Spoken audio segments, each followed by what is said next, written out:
Level 1. The Mirror Manipulator Paradox. Right now, as you watch this video, take a moment to look around you. If there's a mirror nearby, go over to it and watch yourself.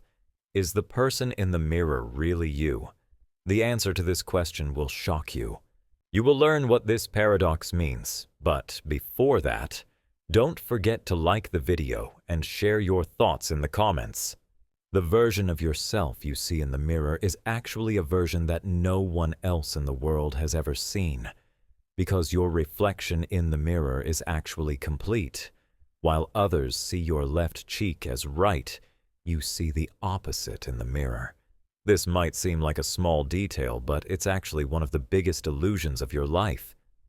In the 1960s, psychologist Dr. Theodore Mita conducted a very strange experiment.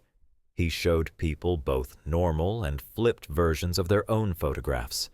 Surprisingly, 68% found the flipped version more attractive because this was the familiar version they saw in mirrors.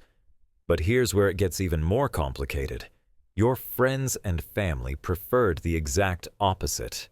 They found the normal photo more beautiful because that's how they know you. So nobody sees the same you. Here's the truly shocking part. This isn't limited to just physical appearance. Your personality, character, even your thoughts are trapped in the same paradox. The me you hear in your inner voice is completely different from the you that others experience. How do you define yourself? Funny, smart, attractive, but how do others actually see you? In 2019, research conducted at Stanford University revealed terrifying results. There's an average 73% mismatch between how people see themselves and how others see them. So, 3/4 of your thoughts about yourself might be wrong. Let's go even deeper. Do you know how social media exploits this paradox? Every time you take a selfie, your phone automatically sets the front camera to mirror mode, so the photo looks familiar to you. But the moment you share it, the algorithm flips it back to normal. As a result, none of your social media photos are the you that you know. Facebook's secret algorithm does this deliberately, because people get more likes and comments on their familiar-looking versions, which makes them spend more time on the platform. Instagram takes this manipulation further. Their beauty filters don't just smooth your skin. They subtly adjust your facial symmetry to match your mirror self-expectations. But the most disturbing aspect of the paradox hasn't come yet. The truth that neurobiologist Dr. Antonio Damasio discovered is this. Our brain recreates ourselves every second. Every moment you look in the mirror, you're constructing that version of yourself from your memory. So the you saw in the mirror yesterday and the you see today are actually different people. You're just experiencing an illusion of continuity. Modern neuroscience has proven that your brain literally deletes and rebuilds your sense of self approximately every 7 seconds. Think about it. You're not the same person who started reading this sentence. Here's the most terrifying question. If our brain constantly recreates us, how can we be sure who we really are? Quantum physics gives an even more surprising answer. Nothing has a definite reality without an observer. So the moment you look in the mirror, you're creating that version of yourself. When you're not looking, does that version of you actually exist? Dr. Max Tegmark from MIT suggests that consciousness itself might be nothing more than a pattern recognition system that creates the illusion of a continuous self. Final experiment. Now look in the mirror again, but this time watch yourself for 30 seconds without blinking. After the 15th second, you'll notice what happens. Your face will start to change. You'll look like someone you don't recognize. This is a phenomenon called the Troxler effect. But the real question is, the stranger you see at that moment, might that be the real you? Police interrogators know about this effect and sometimes use it during questioning. They place suspects in rooms with mirrors and make them stare at themselves until their self-perception breaks down. Tonight, before you sleep, think again. Will the person who looks in the mirror tomorrow morning really be you? But here's what will truly break your mind. Recent studies in neuroscience have discovered that your brain doesn't just recreate your self-image. It actively edits your memories to maintain this illusion. Every time you remember looking in a mirror, your brain slightly alters that memory to make it more consistent with your current self-perception. This actually means that what you remembered last week may not have actually happened. Your mind created a false continuity to protect you from the painful reality that you died and were reborn as someone else. Level 2. The Choice Architect Paradox. Tomorrow, you will make the most radical decision of your life. However, the frightening truth is that the choice has already been made for you long ago. Every choice you think you make freely is actually the result of an invisible architecture designed by others. From the layout of your supermarket to the order of options on your phone, choice architects are silently steering your decisions. But the real paradox runs much deeper. Professor Richard Thaler discovered that simply changing the order of options can flip people's decisions by up to 85%. When healthy food is placed at eye level, people choose it more. When retirement savings is the default option, people decide to save more. So the question becomes, are you actually choosing, or are you just following a predetermined path? The disturbing truth is that your brain doesn't actually make conscious decisions the way you think it does. Neuroscientist Benjamin Libet proved that your brain begins acting on a choice up to 350 milliseconds before you're even aware you've decided. This means that by the time you think you're choosing something, your unconscious mind has already committed to the action. But here's where it gets truly unsettling. Tech companies have weaponized this understanding. Every app on your phone is designed using persuasive technology. Psychological tricks that make you feel like you're choosing to use them while actually being manipulated into addiction. The red notification badges trigger your brain's fear of missing out circuits. The infinite scroll design hijacks your dopamine reward system. The people you may know suggestions create artificial social pressure. You think you're choosing to check your phone, but you're actually responding to carefully engineered psychological triggers. The choice architect paradox extends into every aspect of modern life. Dating apps manipulate who you choose to swipe on. News algorithms decide what information you choose to read. Shopping websites control what products you choose to buy. But the most chilling aspect is political manipulation. Cambridge Analytica proved that by understanding your psychological profile, political operatives can present information in ways that make you choose to vote for their candidate. They're not changing your beliefs. They're architecturing the choices so that your existing beliefs lead you to their desired outcome. Dr. Shoshana Zuboff calls this surveillance capitalism, the business model where your choices are harvested as data and then used to influence your future choices. But here's the paradox within the paradox. Even knowing about choice architecture doesn't free you from it. Studies show that people who understand these manipulation techniques are only marginally less susceptible to them. Your brain still responds to the architectural cues even when you consciously know they're there. Consider this. Right now, as you're reading this, your choice to continue reading has been influenced by the way this text is structured. The short paragraphs, the dramatic reveals, the cliffhangers, all carefully designed to keep you engaged. Are you choosing to keep reading, or have you been choice architected into continuing? The ultimate paradox is this.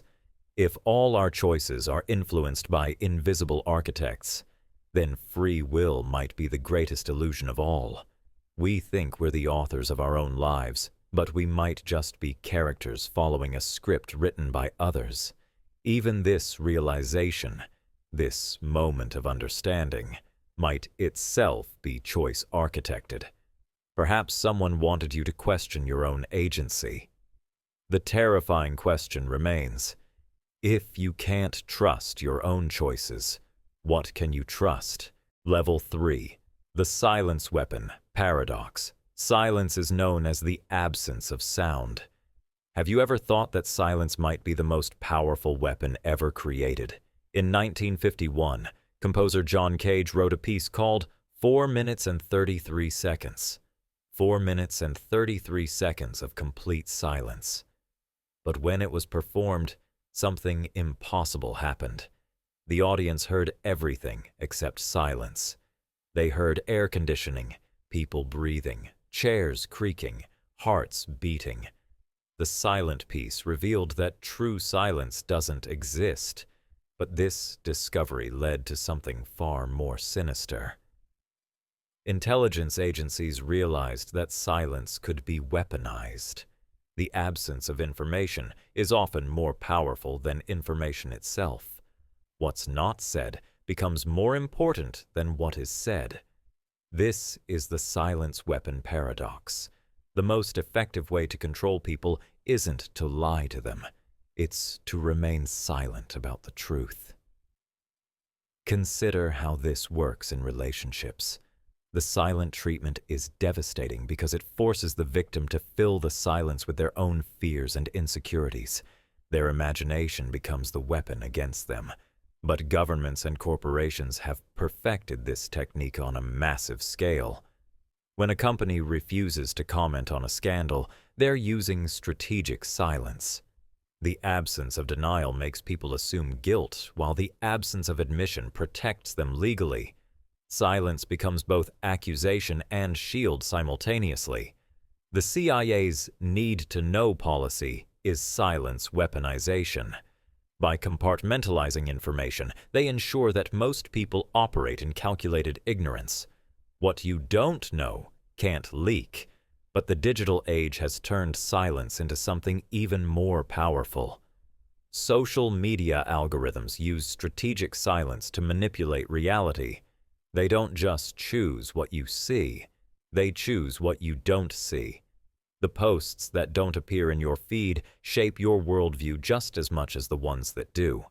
When platforms shadow ban content, they create invisible silence.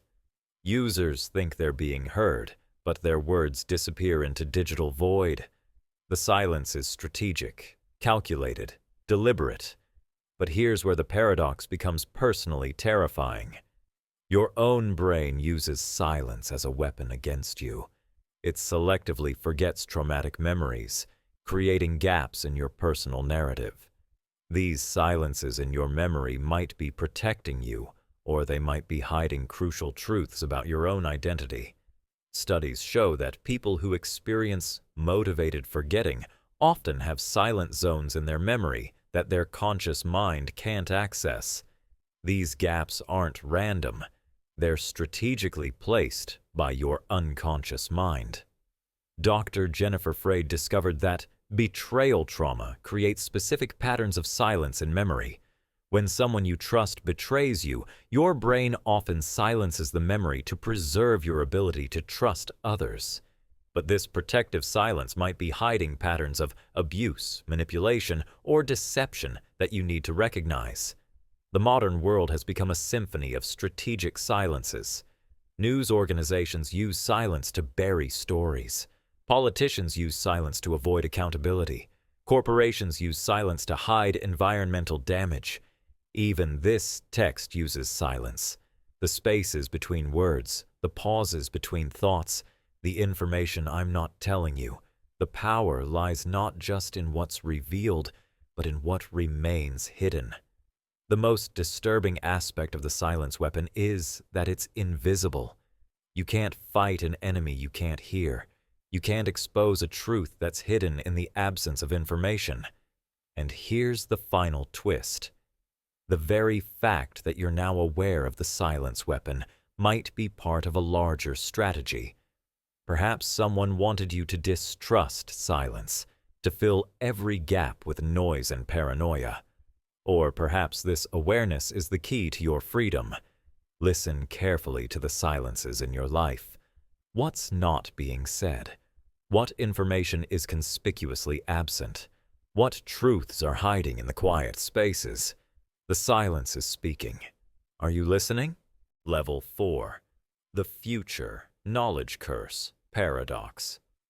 Imagine knowing when, where, and how you will die. Would this knowledge be a blessing or a curse? Most people immediately say it would be terrible to know, but the real paradox is much stranger. Having this knowledge might actually cause the very death you're trying to avoid. This is the future knowledge curse, the phenomenon where knowing the future changes your behavior in ways that make that future inevitable. Let me show you how this works. In 1968, sociologist Robert Merton documented something he called self-fulfilling prophecy. When people believe something will happen, they unconsciously behave in ways that make it happen. But future knowledge creates an even more twisted version of this effect. If you knew you were going to die in a car accident on Tuesday at 3:17 p.m., you might think the solution is simple. Don't drive on Tuesday. But your knowledge of this future changes everything about how you live. You become hyper-aware of cars. You start avoiding driving entirely. You become anxious and distracted. Paradoxically, this anxiety might cause you to make the exact mistake that leads to the accident you were trying to avoid. Or consider this. What if you knew you were going to die of a heart attack brought on by stress? The knowledge itself becomes the source of stress that kills you. The future knowledge curse isn't just theoretical. High-frequency trading algorithms on Wall Street demonstrate this paradox in real time. When these systems predict market crashes, their very predictions cause the crashes they foresaw. The knowledge of the future creates the future. In 2010, algorithmic trading caused the flash crash, a market collapse that happened exactly because computers predicted it would happen. Their prophecy became self-fulfilling in microseconds, but the curse operates in subtler ways in human psychology. Psychologist Dr. Timothy Wilson discovered that people who are told they have addictive personalities are significantly more likely to develop addictions. The knowledge becomes a self-fulfilling identity. Students who are told they'll struggle academically often do struggle, not because they lack ability, but because the prediction changes their self-perception and effort levels. The most disturbing aspect of this paradox is how it operates in relationships. If you knew your romantic relationship was going to end in exactly 2 years, how would that knowledge change your behavior? Would you try harder to make it work, or would you unconsciously sabotage it to fulfill the prophecy? Research shows that couples who undergo compatibility testing and receive poor long-term prospects ratings are far more likely to break up, even when the tests are completely fake. The knowledge of potential failure becomes the cause of actual failure. But here's where the paradox becomes truly mind-bending. Quantum physics suggests that the act of observation changes reality at the fundamental level. The famous double-slit experiment shows that particles behave differently when they're being observed. If this principle applies to human consciousness, then your knowledge of the future literally changes the future by the act of knowing it. Dr. Henry Stapp argues that consciousness might be quantum mechanical, meaning that knowing something about the future could retroactively influence past events to make that future more likely. This isn't science fiction. It's cutting-edge physics applied to human experience. Consider the placebo effect. When patients believe they're receiving effective treatment, they often get better even when the treatment is fake. Their belief in a positive future outcome literally changes their biology. But the nocebo effect is even more disturbing. When patients believe they'll get worse, they often do, even when there's no medical reason for deterioration. The future knowledge curse appears throughout history. Ancient Greek oracles gave prophecies that invariably came true, but often because the people receiving the prophecies acted in ways that made them inevitable. Oedipus killed his father and married his mother precisely because he knew he was destined to do so and tried to avoid it. Modern technology is creating new versions of this curse. Predictive policing algorithms tell police where crimes will happen, but police presence in those areas often escalates situations that wouldn't have become crimes otherwise. Predictive hiring software tells companies who will be bad employees, but being flagged by the system changes how those people are treated, making poor performance more likely. The ultimate question is, in a world where we can predict more and more about the future, are we becoming prisoners of our own prophecies? Every prediction, every forecast, every piece of future knowledge changes the present in ways that make that future more or less likely. Level 5. The Memory Factory Paradox. What would you think if you realized that your most cherished childhood memory, which you believe to be true, was actually false? Dr. Elizabeth Loftus has spent decades proving something that destroys our fundamental sense of self. Human memory doesn't record the past like a video camera. Instead, it reconstructs the past like a creative novelist, adding details, changing characters, and sometimes inventing entire scenes. But the real paradox is much more disturbing. The fake memories often feel more real than the actual ones. In her groundbreaking experiments, Dr. Loftus successfully implanted false memories of being lost in a shopping mall as a child into 25% of her subjects. But here's the terrifying part. The people who developed these false memories described them in richer detail and with more emotional intensity than their real memories. The fabricated experiences became more meaningful than authentic ones. This happens because your brain doesn't distinguish between imagined and experienced events when forming memories. Every time you remember something, you're actually reconstructing it, and each reconstruction can add new elements. Your memory is not a recording device. It's a collaborative fiction writer that you believe completely. But modern technology has weaponized this vulnerability. Social media platforms are memory factories, manufacturing false recollections on an industrial scale. When Facebook shows you memories from years ago, it's not just showing you what happened, it's reshaping how you remember what happened. The algorithm selectively highlights positive moments and hides negative ones, creating a false impression that your past was happier than it actually was. Over time, this curated version becomes your actual memory of that period.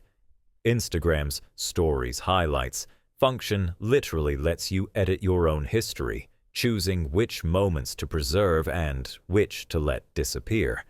But your brain starts believing this edited version is the real version. The memory factory paradox operates at the societal level too. Historical narratives are essentially collective false memories. Different cultures remember the same events in completely different ways, and each group's version feels absolutely true to them.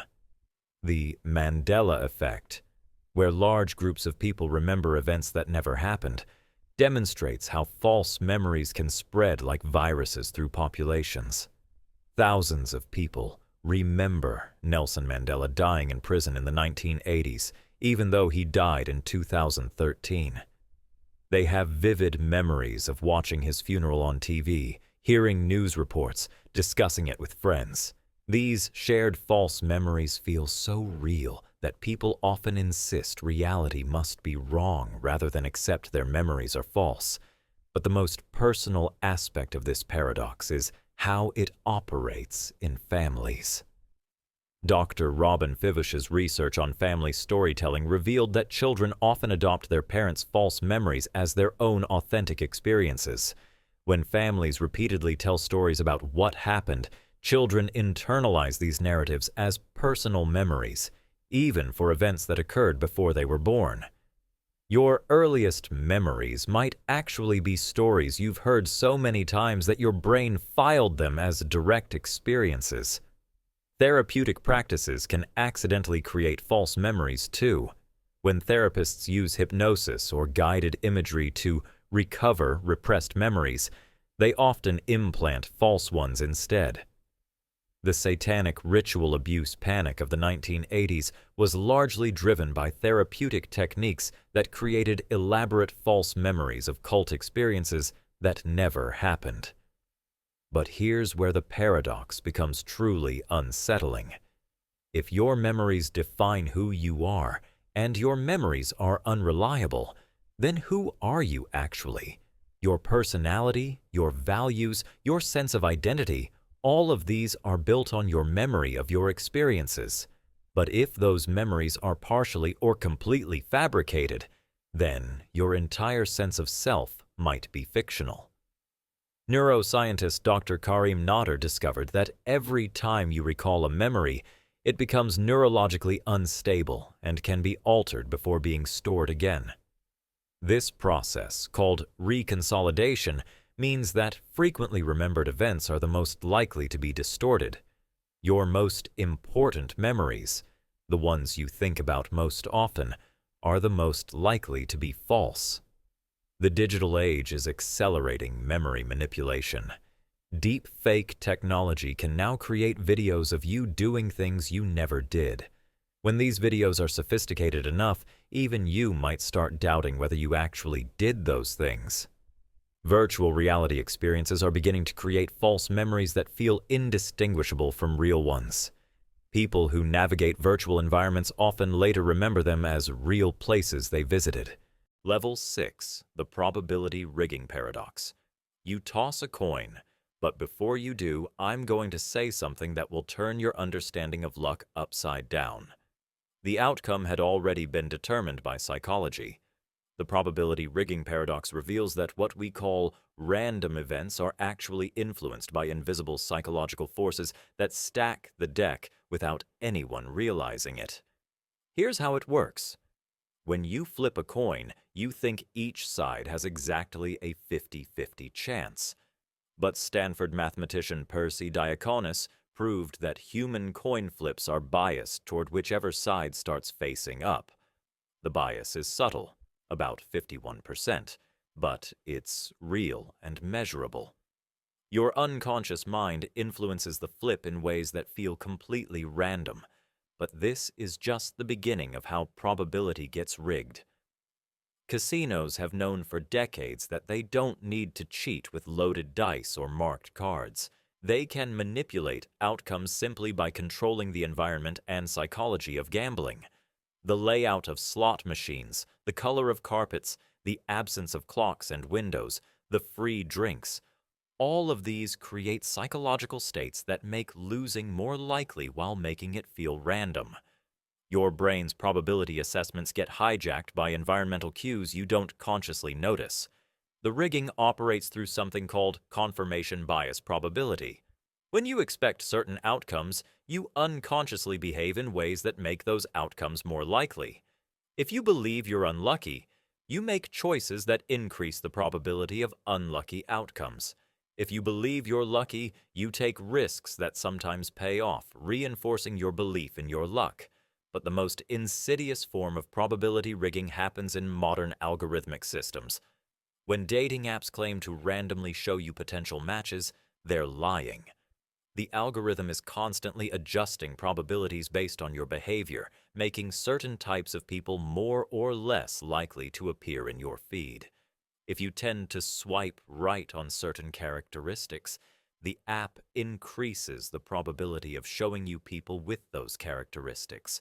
But it also occasionally shows you people who don't match your patterns, creating the illusion of randomness while actually manipulating your choices. You think you're randomly encountering people, but you're actually experiencing carefully curated probability distributions. Search engines do the same thing with information. Google doesn't randomly show you search results. It calculates probabilities about what you want to see based on your past behavior, location, demographic profile, and millions of other factors. The information that feels like it randomly appeared in your search is actually the result of complex probability manipulation designed to keep you engaged. But probability rigging extends into the physical world through quantum mechanics. The quantum measurement problem suggests that conscious observation might influence the probability distributions of quantum events. When you observe a quantum system, you don't just measure its state, you might actually influence which state becomes real. If consciousness affects quantum probabilities and quantum events influence larger systems, then your expectations might literally change the likelihood of events in the macroscopic world. Dr. Dean Rodden's experiments at the Institute of Noetic Sciences have found small but statistically significant evidence that human intention can influence random number generators. The effect is tiny, just a few parts per million, but it's consistently reproducible. Your mind might be subtly rigging probability in ways that science is just beginning to understand. Financial markets demonstrate probability rigging on a massive scale. High-frequency trading algorithms don't just respond to market probabilities, they create them. When millions of algorithms simultaneously calculate the probability that a stock will rise or fall, their collective behavior makes those calculations self-fulfilling. The prediction of probability becomes the creation of probability. The flash crashes and sudden rallies that seem random are actually the result of algorithmic probability manipulation operating at superhuman speeds. But perhaps the most disturbing form of probability rigging is how it operates in human relationships. When you meet someone new, you unconsciously calculate the probability of various outcomes: friendship, romance, conflict, collaboration. But these calculations influence your behavior in ways that make certain outcomes more likely. If you judge someone as probably untrustworthy, you behave defensively, which makes them behave defensively, which confirms your original assessment. You've rigged the probability of the interaction without realizing it. Level 7. The Identity Replacement Paradox. The human body renews nearly all of its cells every 7 years. So, the you from 7 years ago is effectively gone. Different atoms, different molecules, completely different. So, who are you really? This isn't just a philosophical question anymore. Modern technology is making identity replacement real, immediate, and terrifyingly subtle. The identity replacement paradox reveals that you might be a continuously shifting illusion, constantly being replaced by slightly different versions of yourself without you ever noticing. But the replacement isn't just happening every 7 years. Neuroscientist Dr. Michael Gazzaniga discovered that your brain creates a new, narrative self approximately every few seconds. Your consciousness isn't a continuous stream. It's a series of discrete moments that your brain stitches together into the illusion of continuity. Each moment, you're literally becoming a new person who inherits the memories of the previous person and believes they are the same individual. But technology is accelerating this replacement process in ways that should terrify you. Social media algorithms are gradually replacing your personality with an algorithmic version designed to be more engaging. Every post you make is influenced by what the algorithm rewarded in your past posts.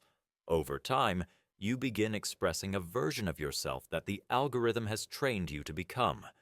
Your digital self starts replacing your authentic self so gradually that you don't notice the substitution.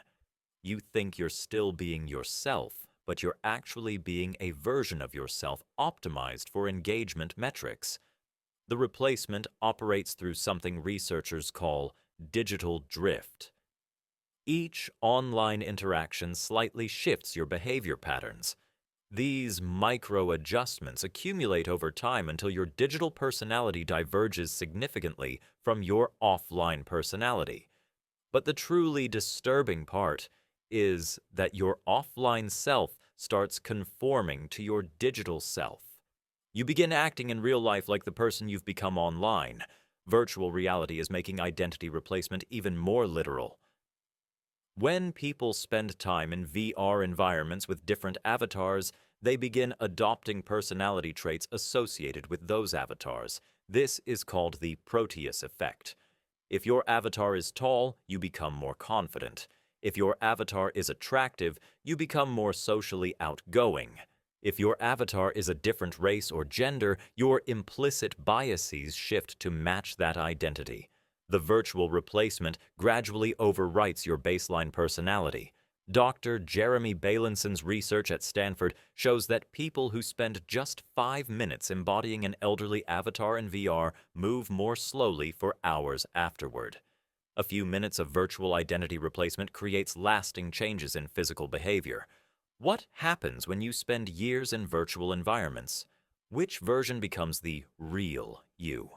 But the replacement paradox operates in subtler ways through social influence. Mirror neurons in your brain constantly copy the behaviors, expressions, and even thoughts of people around you. You unconsciously mimic others' speech patterns, posture, and decision-making processes. Over time, you become a composite of everyone you've spent time with. Your personality is continuously being replaced by an average of your social environment. When you change social groups, you literally become a different person. The new environment replaces aspects of your identity so smoothly that you don't notice the transformation. Medical technology is beginning to enable literal identity replacement. Brain-computer interfaces are getting sophisticated enough to read and write memories directly. The technology to implant false memories or delete real ones is moving from science fiction to reality. When you can edit memories, you can edit identity.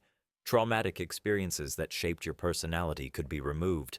Confidence-building experiences that never happened could be added. The line between therapeutic healing and identity replacement is becoming dangerously thin. Pharmaceutical companies are already practicing chemical identity replacement. Antidepressants don't just treat depression, they change personality. People report feeling like different people on medication, sometimes preferring their medicated selves to their natural selves. Which version is the real you? The one with natural brain chemistry or the one optimized by pharmaceuticals? Artificial intelligence is enabling the ultimate form of identity replacement. AI systems are becoming capable of generating text, speech, and eventually video that perfectly mimics your communication style. These AI versions of you might become indistinguishable from the real you. The ship of Theseus paradox asked whether a ship remains the same if all its parts are replaced. But you are the ship, and the replacement is happening right now. Level 8. The Authority Addiction Paradox. Since the moment you were born, you have been educated to obey authority. But what if the concept of authority is actually a dependency that destroys your ability to think independently? The authority addiction paradox reveals that humans are neurologically wired to seek out authority figures, even when those authorities are harmful, incompetent, or completely fabricated. This isn't a weakness. It's a feature that's been exploited throughout history to control entire populations. Dr. Stanley Milgram's famous obedience experiments in the 1960s revealed something terrifying about human nature. 65% of people will inflict what they believe is lethal electric shock on innocent victims simply because an authority figure tells them to. But the real horror wasn't the experiment itself. It was how easy it was to create artificial authority. Milgram's authority figures were just actors in lab coats.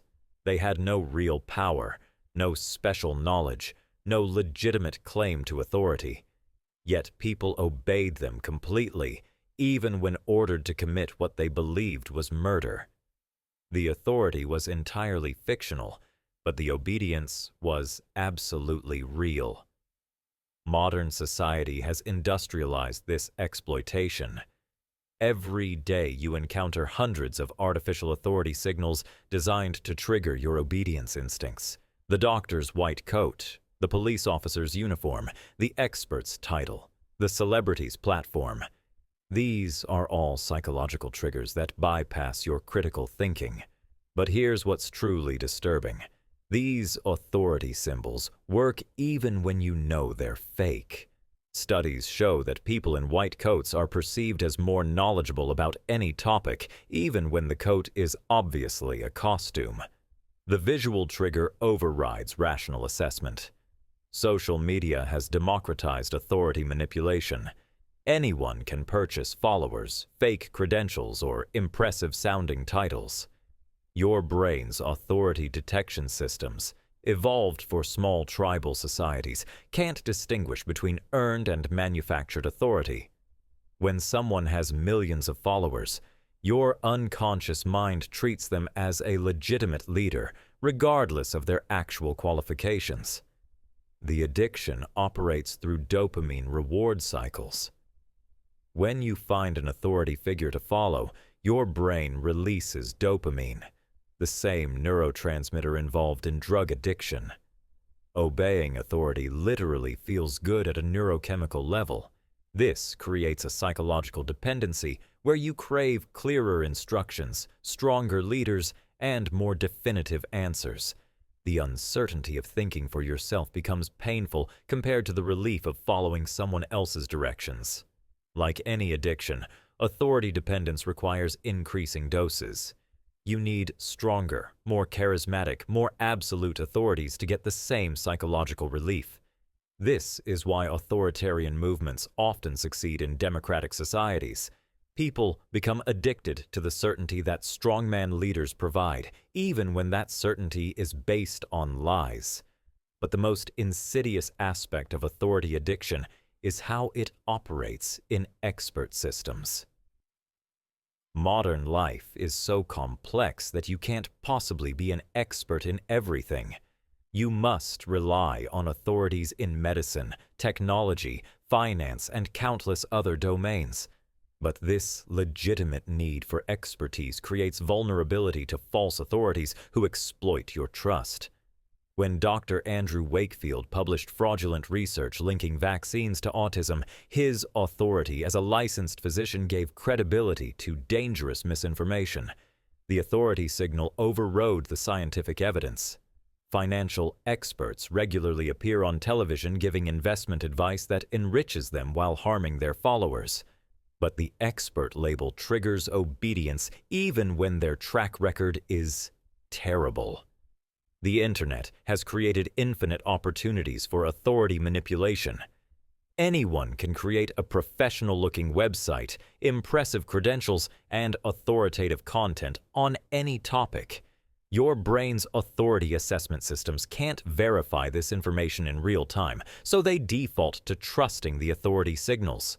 Conspiracy theories often gain traction, not because the evidence is compelling, but because they're promoted by people who present themselves as alternative authorities. When mainstream authorities lose credibility, people don't become more independent. They just transfer their authority addiction to new leaders. Artificial intelligence is about to weaponize authority addiction on an unprecedented scale. AI systems are being designed to mimic authoritative communication styles. They can generate confident-sounding explanations for any topic, complete with fabricated credentials and fake citations. Level 9. The Prediction Prison Paradox. Your future is calculated in real time by AI algorithms that know you better than you know yourself. But what's frightening is that this prediction doesn't just foresee the future, it creates it. The prediction prison paradox reveals that predictive systems don't just guess what you'll do next. They manipulate the environment to make their predictions come true, trapping you in a future that was artificially manufactured. You think you're living freely, but you're actually following a script written by machines. Here's how the prison works. Every click, every purchase, every movement, every interaction generates data that feeds into prediction algorithms. These systems build incredibly detailed models of your behavior, preferences, and decision patterns. But they don't stop at prediction. They use these models to influence your future choices. Netflix doesn't just predict what you want to watch. It changes what options you see to make you more likely to choose something profitable for them. The algorithm shapes your preferences by controlling your environment. Amazon doesn't just predict what you want to buy. It adjusts prices, recommendations, and delivery options in real time to increase the probability that you'll purchase high-margin items. Your choices are actually responses to carefully manipulated stimuli designed to produce predictable outcomes. But the prediction prison operates far beyond shopping and entertainment. Credit scoring algorithms don't just predict who will default on loans. They create the conditions that make default more likely for certain populations. When people are denied credit based on algorithmic predictions, they're forced into higher-cost financial products that make them more likely to experience the financial distress the algorithm predicted. The prediction becomes self-fulfilling, trapping people in cycles of financial disadvantage that appear to validate the original prediction. Predictive policing doesn't just forecast where crimes will happen. It increases the likelihood of crimes in predicted areas. When police flood certain neighborhoods based on algorithmic predictions, they create tensions and encounters that escalate into the very crimes the system predicted. Meanwhile, actual crimes in unpredicted areas go undetected. The algorithm doesn't prevent crime. It redistributes it to match its predictions. But the most insidious form of prediction prison operates through social media. Recommendation algorithms don't just predict what content you want to see. They gradually shift your interests to match their content inventory. If the algorithm has more extreme political content than moderate content, it slowly increases your exposure to extreme views until you develop preferences for extremism. Your political beliefs are being optimized for content availability rather than truth or your authentic values. You think you're discovering your authentic interests, but you're actually being programmed to want what the algorithm has to offer. Dating algorithms don't just predict who you'll be compatible with. They alter your standards and preferences to match their user base. If the app has a surplus of certain types of users, it gradually adjusts your matches to make you more interested in those types. Over time, your romantic preferences shift to match the app's supply, rather than your genuine desires. The psychological manipulation operates through intermittent reinforcement. Prediction algorithms don't give you exactly what you want every time. That would be boring and obvious. Instead, they give you variable rewards that create addiction-like behavior patterns. The unpredictability of getting exactly what you want keeps you engaged longer than if you always got what you expected. The system trains you to keep seeking the algorithmic rewards. But here's where the prediction prison becomes truly terrifying. AI systems are beginning to predict and manipulate your emotions in real time. Facial recognition technology can detect your mood, stress level, and attention state. Smart devices can modify their behavior based on your emotional state to keep you in psychologically vulnerable conditions that make you more likely to comply with their suggestions. When you're stressed, they might recommend purchases that provide temporary relief. When you're happy, they might introduce new ideas that you're more likely to accept. Your emotional states are being harvested as data points to improve behavioral prediction and manipulation. The prediction prison extends into your professional life. Hiring algorithms don't just predict who will be good employees. They shape the entire job market to match their biases. When AI systems consistently reject certain types of applicants, those people are forced into different career paths, creating the exact employment patterns the algorithm was designed to predict. Level 10. The Reality Consensus Paradox. Reality isn't what you think it is, it's what everyone agrees it is. And that agreement is breaking down. The reality consensus paradox reveals that what we call objective reality is actually a shared hallucination that only works when enough people believe in it simultaneously. When that consensus fractures, reality itself begins to dissolve. This isn't philosophy. It's measurable, psychological, and social science. Dr. Ash's conformity experiments showed that people will deny obvious visual evidence when surrounded by others who contradict what they see. When enough people insist that a long line is shorter than a short line, some individuals begin to actually perceive it that way. Reality becomes negotiable when social consensus is strong enough. But modern technology has weaponized reality consensus manipulation. Social media algorithms create reality bubbles, where different groups experience completely different versions of current events. Information that contradicts the group consensus is filtered out, while information that confirms it is amplified. People aren't just disagreeing about politics. They're living in fundamentally different realities with different facts, different histories, and different laws of causation. When Group A sees video evidence of event X happening, and Group B sees equally convincing video evidence of event X not happening, which reality is real? Deepfake technology means that seeing is no longer believing. Any video, audio recording, or photograph can be fabricated with sufficient sophistication to fool human perception. This doesn't just enable individual deceptions. It destroys the foundation of shared reality that depends on common evidence.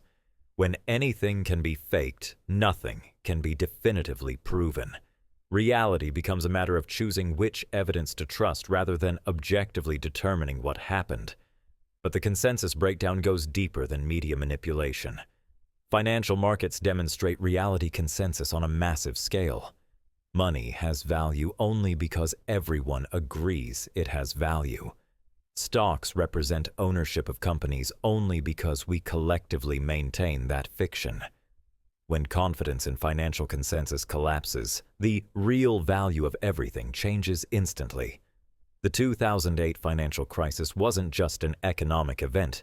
It was a reality consensus failure where the shared belief in mortgage-backed securities evaporated. Entire fortunes disappeared not because physical resources vanished, but because the collective agreement about their value dissolved. Cryptocurrency takes this further by creating entirely artificial realities based purely on consensus. Bitcoin has value only because enough people agree it has value. The reality of digital money exists solely in the shared belief of its users. When consensus fractures, these realities can collapse instantly, taking real wealth with them. But perhaps the most disturbing aspect of reality consensus is how it operates in personal relationships. Gaslighting works by gradually eroding someone's confidence in their own perception of reality. When a manipulator consistently contradicts their victim's experience, the victim begins to doubt their own senses and memory. The manipulator replaces the victim's individual reality with a manufactured consensus where the manipulator's version becomes truth. This same process operates at societal levels when powerful institutions consistently present versions of reality that contradict direct experience. Medical institutions create reality consensus around what symptoms mean, what treatments work, and what constitutes health. When patients' direct experiences contradict medical consensus, they're often told their perceptions are wrong. Educational institutions create consensus around historical narratives, scientific explanations, and cultural values. Students learn to mistrust their own reasoning if it conflicts with institutional consensus. The Internet has simultaneously strengthened and fractured reality consensus. On one hand, it allows instant global coordination of shared beliefs. Viral content can create worldwide consensus about events, ideas, or values within hours. On the other hand, it enables the creation of unlimited parallel realities where different groups maintain incompatible consensus systems.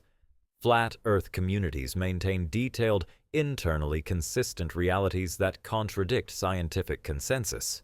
QAnon followers have developed elaborate shared realities with their own evidence systems and causation rules. These aren't just alternative opinions. They're completely different consensus realities with different facts about the physical world. Artificial intelligence is about to shatter reality consensus entirely. AI systems can generate infinite amounts of convincing but false evidence for any position. Level 11. The social proof virus paradox. You think you form your own opinions, but right now, invisible social forces are rewriting your beliefs without you realizing it.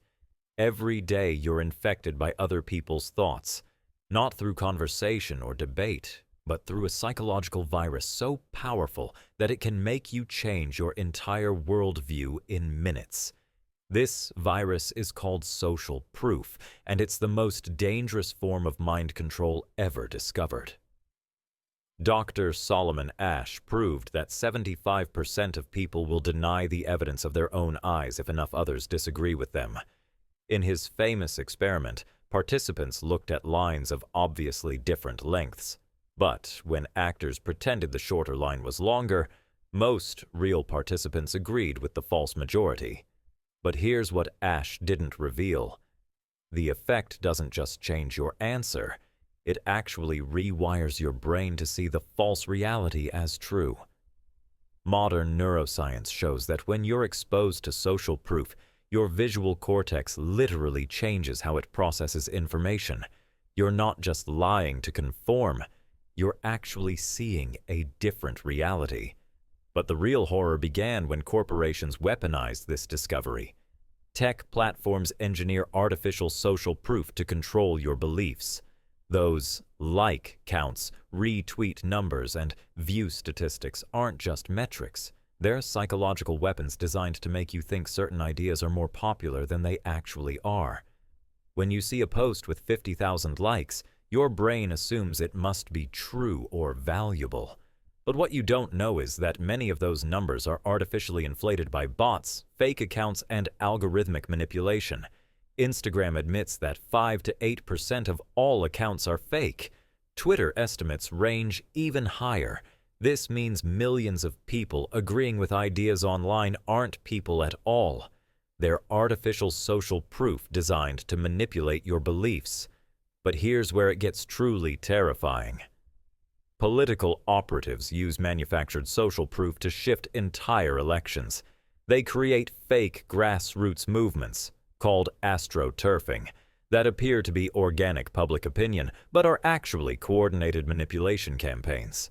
The 2016 Russian interference operation created fake Black Lives Matter groups, fake Blue Lives Matter groups, and fake Bernie Sanders supporter groups, all designed to create artificial social proof that America was more divided than it actually was.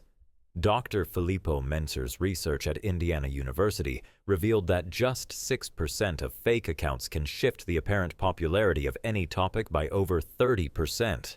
A handful of bots can make fringe ideas appear mainstream. You think you're part of the majority when you might actually be following a manufactured minority. But the paradox deepens. Social proof doesn't just influence what you believe, it influences what you think other people believe, creating a recursive loop of false consensus. When everyone thinks everyone else believes something, everyone starts believing it, even when almost no one originally believed it. Psychologist Elizabeth Noel Neumann called this the spiral of silence. Real example. Surveys show most Americans overestimate how many people support various political positions by 20 to 40%. We think we're surrounded by people who disagree with us when we're actually surrounded by people who think exactly like we do. Social media amplifies this distortion exponentially. The algorithm shows you content that gets engagement, which biases you towards seeing the most extreme and controversial opinions as representative of normal beliefs. You're living in a hall of mirrors where every reflection is distorted. But here's the most chilling aspect of the social proof virus. It's becoming impossible to distinguish authentic consensus from manufactured consensus. Even traditional polling is compromised. Response rates have dropped from 70% in the 1990s to under 6% today. The people who answer polls are no longer representative of actual public opinion. We're making collective decisions based on artificial social proof about what the collective actually wants. Consider this moment. How many of your current beliefs came from authentic social proof versus manufactured social proof? How would you even tell the difference? The social proof virus has infected everything. Your politics, your purchases, your entertainment choices, even your romantic preferences. Dating apps use fake profiles and artificial activity to create the illusion that certain types of people are more desirable. You think you know what you want, but you might just be responding to carefully engineered social signals about what you should want. The ultimate paradox. In trying to fit in with society, we've created a society that doesn't actually exist. We're all conforming to a consensus that was manufactured to control us. Level 12. The attention hijacking. Paradox. Your attention is being stolen right now, and the thieves are using your own psychology against you in ways that would make master criminals jealous. But here's the twisted part. You're paying the criminals to rob you, and you're thanking them for it. Every major tech company employs teams of neuroscientists, behavioral economists, and addiction specialists whose only job is to capture and monetize your attention. They call themselves persuasive technologists, but they're really attention pirates. The average person checks their phone 344 times per day, once every 4 minutes while awake. But you didn't decide to do this.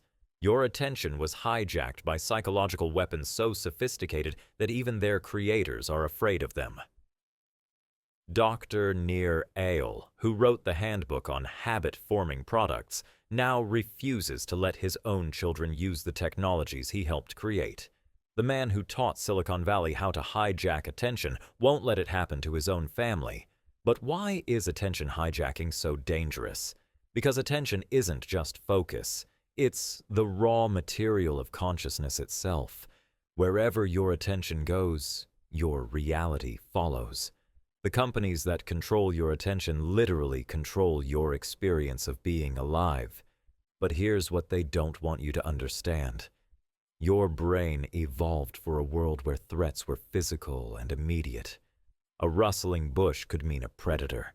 Your ancestors survived by constantly scanning for danger, always ready to switch attention to potential threats.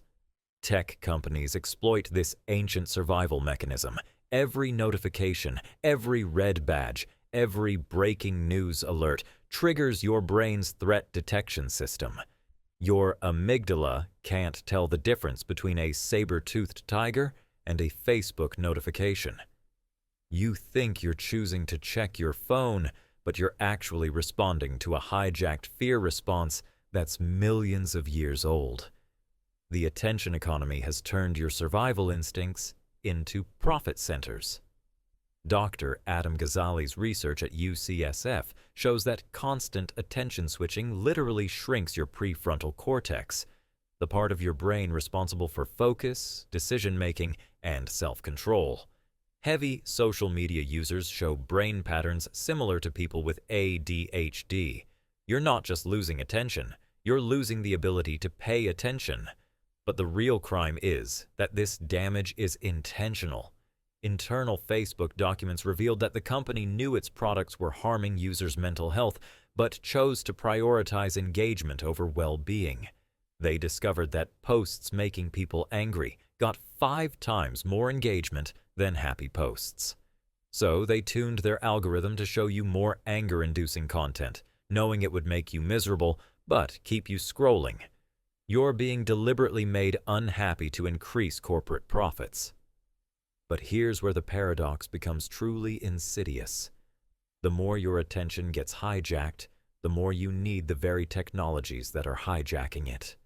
When your ability to focus naturally degrades, you become dependent on external stimulation to feel normal. Silence becomes uncomfortable. Boredom becomes unbearable. You need constant input to function. This is the psychological equivalent of a drug dealer getting you addicted and then selling you the cure. The attention hijacking paradox extends far beyond personal consequences. When an entire society loses the ability to focus, democracy itself becomes impossible. Democratic decisions require sustained attention to complex issues, but hijacked attention can only handle simple, emotional, binary choices. Nuanced policy debates get reduced to viral sound bites. Politicians adapt by creating more dramatic, attention-grabbing content rather than thoughtful solutions. Governance becomes performance art designed for hijacked attention spans. Your stolen attention is destroying the possibility of thoughtful collective decision-making. But here's the most disturbing revelation. The attention hijackers are losing control of their own creation. AI algorithms now control what captures human attention, and these algorithms optimize for engagement without understanding human values. They've learned that conspiracy theories, outrage, and tribal conflict generate the most attention. The machines designed to hijack your attention have become better at it than their human creators intended. We've created artificial intelligences whose only goal is to make humans less intelligent. Consider this. Right now, as you read these words, your phone is probably within arm's reach. Part of your mind is wondering if you've received any notifications. The attention hijacking system is pulling at your consciousness even as you learn about attention hijacking. Level 13. The Trust Erosion Weapon. Paradox. Trust is the invisible foundation of civilization, and it's being systematically destroyed by people who profit from chaos. But here's the cruel irony. The more they succeed in destroying trust, the more we need to trust someone. And the only institutions left standing are often the ones orchestrating the destruction. You're living through the most sophisticated trust demolition project in human history, and most people don't even realize it's happening. Trust isn't just a nice feeling. It's the operating system of society. Every transaction, every relationship, every institution depends on it. When trust erodes, everything starts breaking down. But trust erosion isn't accidental. It's weaponized. Political strategist Steve Bannon openly admits his strategy. Flood the zone with shit. Create so much conflicting information that people stop trying to distinguish truth from lies. When everything seems equally unreliable, people retreat into tribal loyalties instead of shared facts. This is information warfare designed to make truth itself seem impossible. Dr. Yochai Benkler's research at Harvard shows that systematic trust erosion campaigns follow a predictable pattern. First, they attack the credibility of independent institutions. Then, they create alternative facts that serve their agenda. Finally, they claim all information sources are equally biased, so you might as well trust them.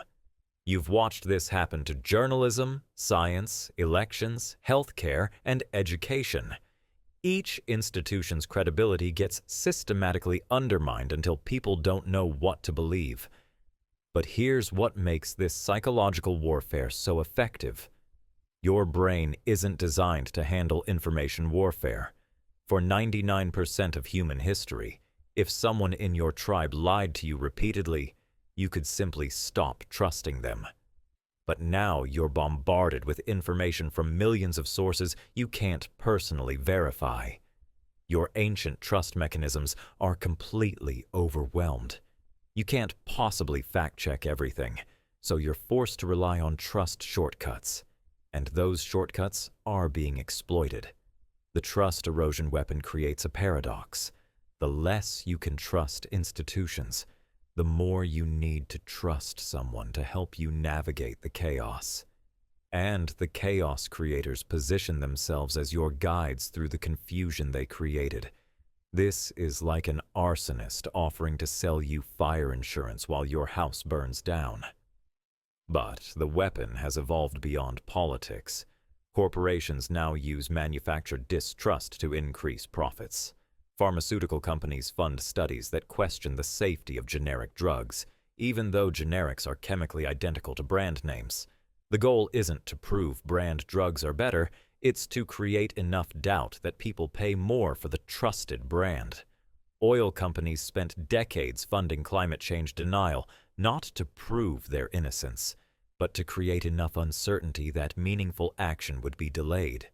They called it manufacturing doubt, and it worked for over 30 years. You're being deliberately confused to prevent you from making informed decisions. Social media platforms amplify trust erosion because controversy generates engagement. Facebook's own research shows that posts questioning official narratives get 6 times more shares than posts supporting them. The platforms aren't neutral. They're financially incentivized to promote distrust because distrust creates more clicks, more arguments, and more screen time. But here's where the paradox becomes truly dangerous. Trust erosion is self-reinforcing.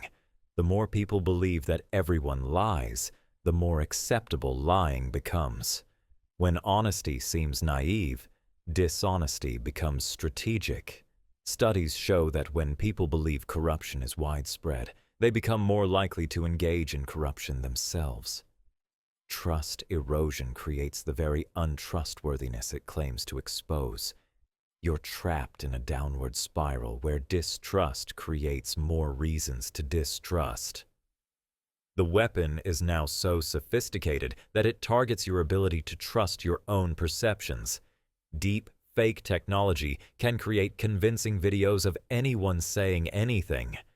AI can generate news articles, social media posts, and even research papers that are indistinguishable from authentic content.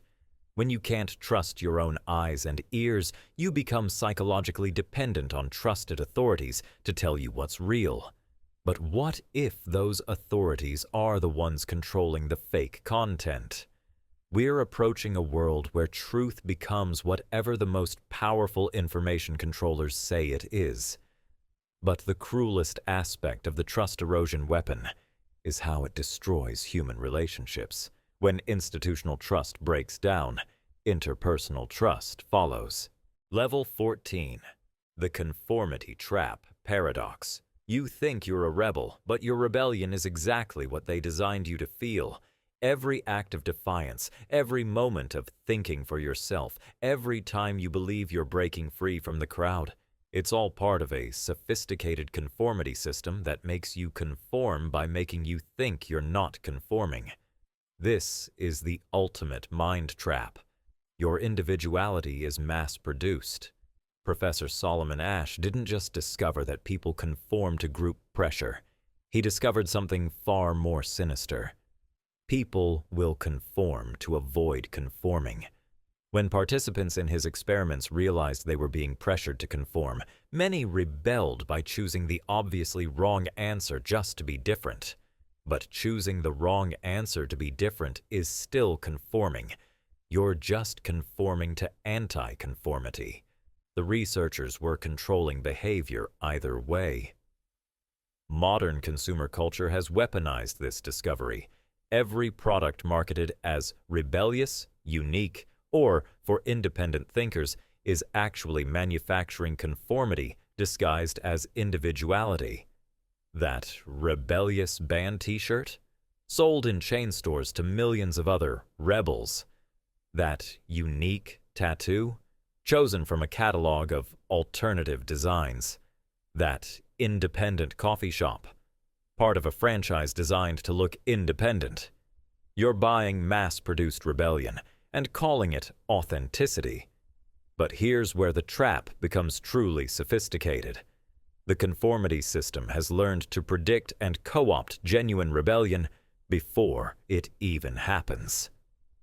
Dr. Douglas Holt's research at Oxford reveals how corporations use cultural listening algorithms to identify emerging counterculture movements in real time. The moment authentic rebellion appears, it gets packaged, marketed, and sold back to you as a product. Punk rock became fashion. Hip-hop became corporate marketing. Environmental activism became green branding. Your rebellion gets monetized before you even know you're rebelling. Social media has made this process instantaneous. The moment someone creates genuinely original content, algorithms analyze it, categorize it, and feed it to millions of others. Within hours, authentic individuality becomes a trending template for mass imitation. TikTok's algorithm doesn't just show you what's popular, it shows you what type of unique you should be. It offers you a menu of pre-approved rebellions to choose from. You think you're expressing your individual creativity, but you're actually performing a script written by machines. But the conformity trap goes deeper than consumer culture. It shapes how you think about thinking itself. Educational systems teach critical thinking that follows predetermined patterns. You learn to question authority in exactly the ways authority expects you to question it. You rebel within acceptable parameters. Even this moment, reading about conformity, feeling enlightened about manipulation, is part of the trap. The system benefits from people who think they understand the system because they feel immune to its effects while remaining completely controlled by it. Knowledge of manipulation becomes another form of manufactured rebellion. The paradox extends to political movements. Left-wing rebels and right-wing rebels are often more similar to each other than either group realizes. They use the same psychological patterns, the same tribal markers, the same us versus them thinking. The system doesn't care which rebellion you choose as long as you choose from the menu of approved rebellions. Red pill or blue pill. Both pills are manufactured by the same company. Your political identity feels personal and authentic, but it follows mass-produced templates for how to be a certain type of rebel. Dr. Jennifer Akers' research at Stanford shows that people will pay premium prices for products that make them feel unique, even when those products are identical to cheaper alternatives except for marketing. The uniqueness premium can be 300% or higher. People literally pay more money to buy the same product with different packaging that makes them feel special. You're paying extra to be sold your own individuality back to you. But here's the most insidious aspect of the conformity trap. It makes genuine nonconformity psychologically impossible. Once you're aware that all rebellion might be manufactured, you become paralyzed. Any choice you make could be another layer of the trap. Even choosing not to choose becomes a choice that can be predicted and controlled. The knowledge that you might be trapped becomes part of the trap. Consider this. Right now, you might be feeling proud of yourself for understanding these manipulation techniques. You might feel superior to people who fall for conformity while believing you've transcended it. Level 15. The Emotional Manipulation Matrix Paradox.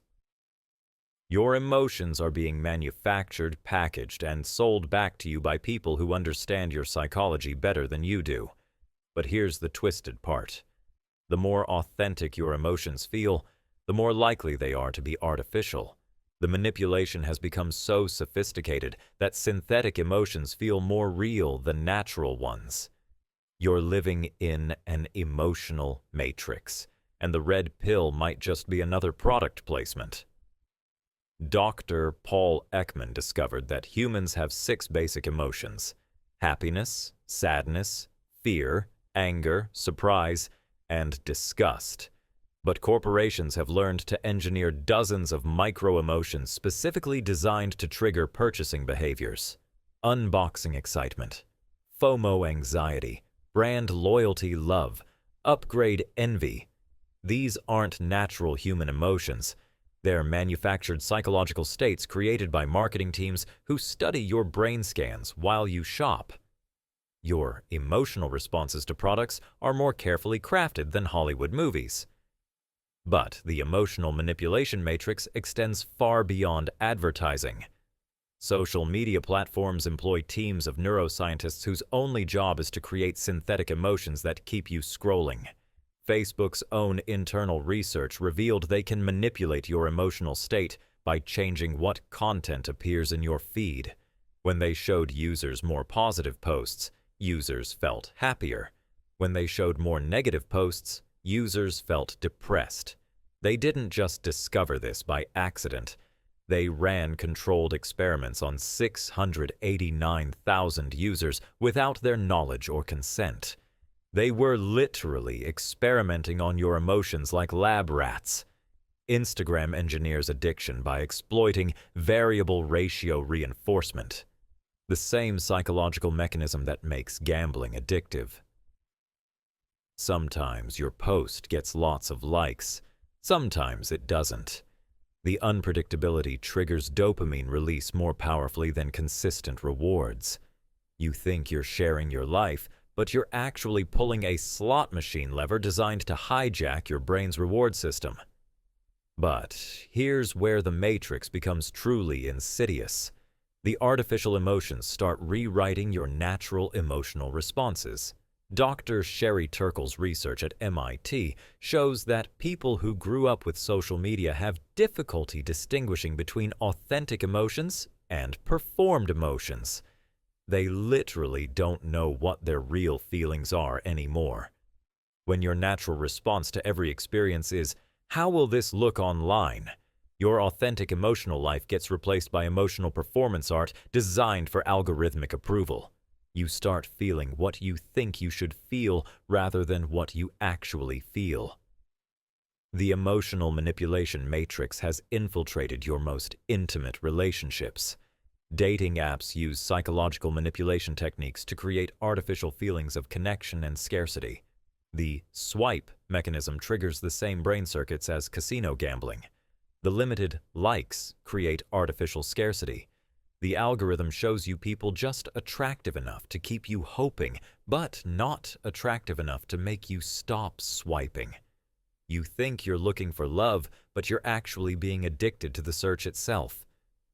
Political operatives have weaponized emotional manipulation to control voting behavior. They don't try to change your political beliefs. They trigger specific emotional states that make you more likely to vote for their candidate. Fear-based messaging increases conservative voting by up to 15%. Hope-based messaging increases liberal voting by similar amounts. They're not appealing to your rational political judgment. They're hacking your emotional circuits to bypass rational thinking entirely. Your political choices feel passionate and authentic, but they're often just conditioned responses to emotional manipulation. But the most sophisticated emotional manipulation happens in entertainment. Netflix doesn't just recommend shows you'll like, it analyzes your viewing patterns to determine your exact emotional state and then feeds you content designed to maintain that emotional state. Feeling lonely? They'll show you romantic comedies to keep you feeling lonely so you keep watching. Feeling anxious? They'll show you true crime documentaries to maintain the anxiety that keeps you binge-watching. You think you're choosing entertainment, but entertainment is choosing your emotional state. Dr. Antonio Damasio's research proves that emotions literally control rational thinking.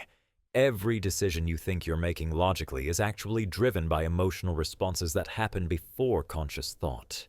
This means whoever controls your emotions controls your decisions, and your emotions are being controlled by algorithms that understand your psychology better than you do. Level 16.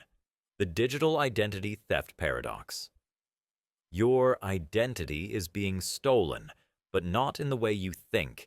It's not your credit cards or social security number. It's something far more fundamental, your sense of who you are. Digital technology is quietly rewriting your personality, and the person you think you are might be a fiction created by algorithms that know you better than you know yourself. But here's the terrifying part. The theft is so gradual and subtle that you're helping the thieves steal from you. Every click, every scroll, every pause, every purchase creates a digital shadow of your personality. Tech companies collect over 2,000 data points about you every day. Your location, your contacts, your shopping habits, your sleep patterns, your emotional responses to different types of content. This data creates a psychological profile so detailed that algorithms can predict your behavior more accurately than your closest friends and family can. The algorithm knows you better than you know yourself. But the theft goes deeper than prediction. It's about replacement. When AI systems know exactly which content will trigger specific responses from you, they can gradually shape those responses to serve their purposes. Dating apps don't just show you people you'll like, they gradually modify your preferences to like people who are more likely to stay on the app. Social media doesn't just show you content you enjoy. It slowly changes what you enjoy to content that generates more advertising revenue. Your preferences aren't evolving naturally. They're being engineered.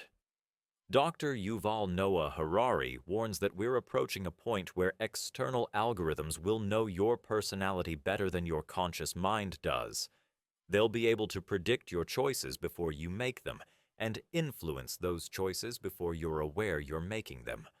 When an algorithm can predict that you'll be sad next Tuesday based on your current digital behavior patterns, it can start delivering content on Monday designed to ensure you are sad on Tuesday for whatever purpose that sadness serves. Your future emotions are being scheduled like appointments. But here's where the identity theft becomes truly sinister. The algorithms don't just predict and influence your existing personality, they can gradually replace it with a more profitable version. Social media platforms use shadow profiling to create versions of your personality based on what generates the most engagement. They test different content against different aspects of your psychology to find the version of you that spends the most time and money online. Then, they gradually feed you content designed to turn you into that more profitable version of yourself. The theft is so sophisticated that you'll defend it as personal growth. When algorithms gradually make you more anxious, you'll interpret the anxiety as increased awareness. When they make you more impulsive, you'll interpret the impulsivity as spontaneity. You'll think you're becoming your true self when you're actually becoming your most monetizable self. Consider how different your personality is online versus offline. Your digital identity is more confident, more opinionated, more extreme than your real-world self. But which one is actually you? Dr. Sherry Turkle's research shows that for people who grew up online, the digital personality often feels more authentic than the physical personality. They report feeling like they're performing in real life and being real online. But what if your online authenticity is actually the most sophisticated performance of all? Your digital identity is optimized for engagement, not authenticity. Every social media platform rewards certain personality traits: controversy, extremism, narcissism, performative emotion, while punishing others like nuance, humility, and genuine vulnerability. Over time, you start performing these rewarded traits so often that they become part of your actual personality. The identity theft extends to your memories. Social media creates false memories of events by showing you curated highlights from your past. Facebook's On This Day feature doesn't show you random memories. It shows you memories that the algorithm predicts will generate emotional engagement. Your personal history is being rewritten by machines that want you to feel specific emotions about your own life. But the most insidious aspect of digital identity theft is how it affects your relationships. When algorithms mediate most of your social interactions, they gradually replace human social intelligence with artificial social intelligence. You start understanding other people through algorithmic interpretation rather than direct emotional connection. Your empathy gets outsourced to machines that don't actually understand human emotion. Level 17. The AI Replacement Paradox. Artificial intelligence isn't trying to replace humans. It's trying to become human while making humans become artificial. The real threat isn't robots taking over.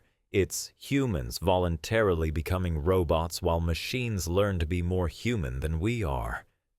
And the most disturbing part? You're actively training your own replacement while paying for the privilege. Every time you solve a CAPTCHA, you're training AI systems to recognize images better than you can. Every time you use voice commands, you're teaching machines to understand speech better than humans do. Every time you interact with customer service chatbots, you're providing data that makes AI more convincing at human interaction. You think you're using technology, but you're actually training it to replace you. But the replacement isn't happening the way science fiction predicted. AI nem les hidig logicus, les emotionalisan manipulative. Meanwhile, humans are becoming coldly algorithmic in their behavior. Social media has taught people to think like machines, optimizing for metrics, following engagement algorithms, reducing complex thoughts to binary reactions.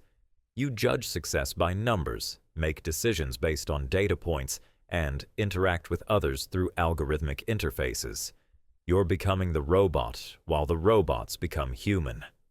Dr. Stuart Russell at UC Berkeley warns that current AI development is creating systems that are extraordinarily good at achieving specific goals while being completely indifferent to human values. But the paradox is deeper. Humans are becoming extraordinarily good at achieving algorithmic goals while becoming indifferent to human values.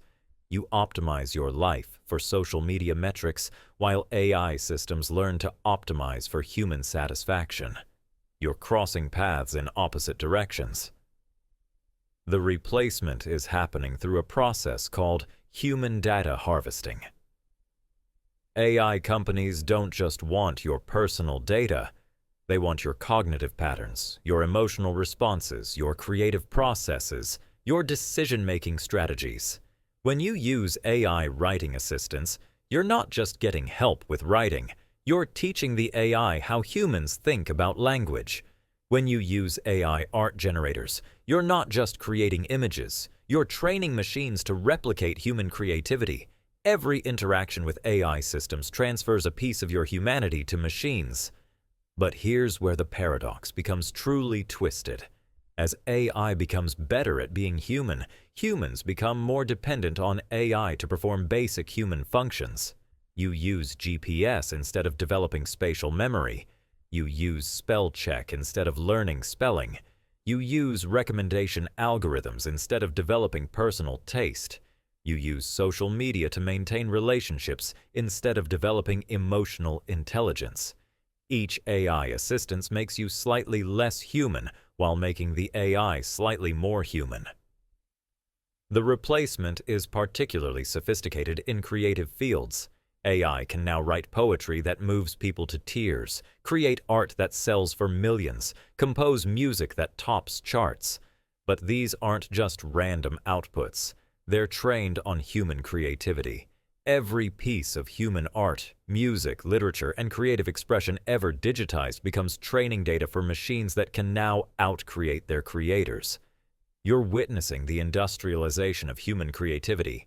Dr. Kai-Fu Lee's research shows that AI replacement follows a predictable pattern. First, AI assists human workers. Then, it augments human capabilities. Then, it automates human tasks. Finally, it eliminates the need for human involvement entirely. But the pattern has a psychological component. Each stage makes humans more dependent on AI while making AI more independent of humans. You don't notice you're being replaced because the replacement feels like empowerment. You think you're becoming superhuman, but you're actually becoming sub-AI. The most insidious aspect of the AI replacement paradox is that it makes humans compete against machines using machine metrics. Students compete against AI essay writers by writing more like machines. Artists compete against AI generators by creating more algorithmic art. Workers compete against AI systems by behaving more like algorithms. The only way to avoid being replaced by AI is to become indistinguishable from AI. But here's the cruel irony. The humans who are best at competing with AI are the ones who have most successfully eliminated their own humanity.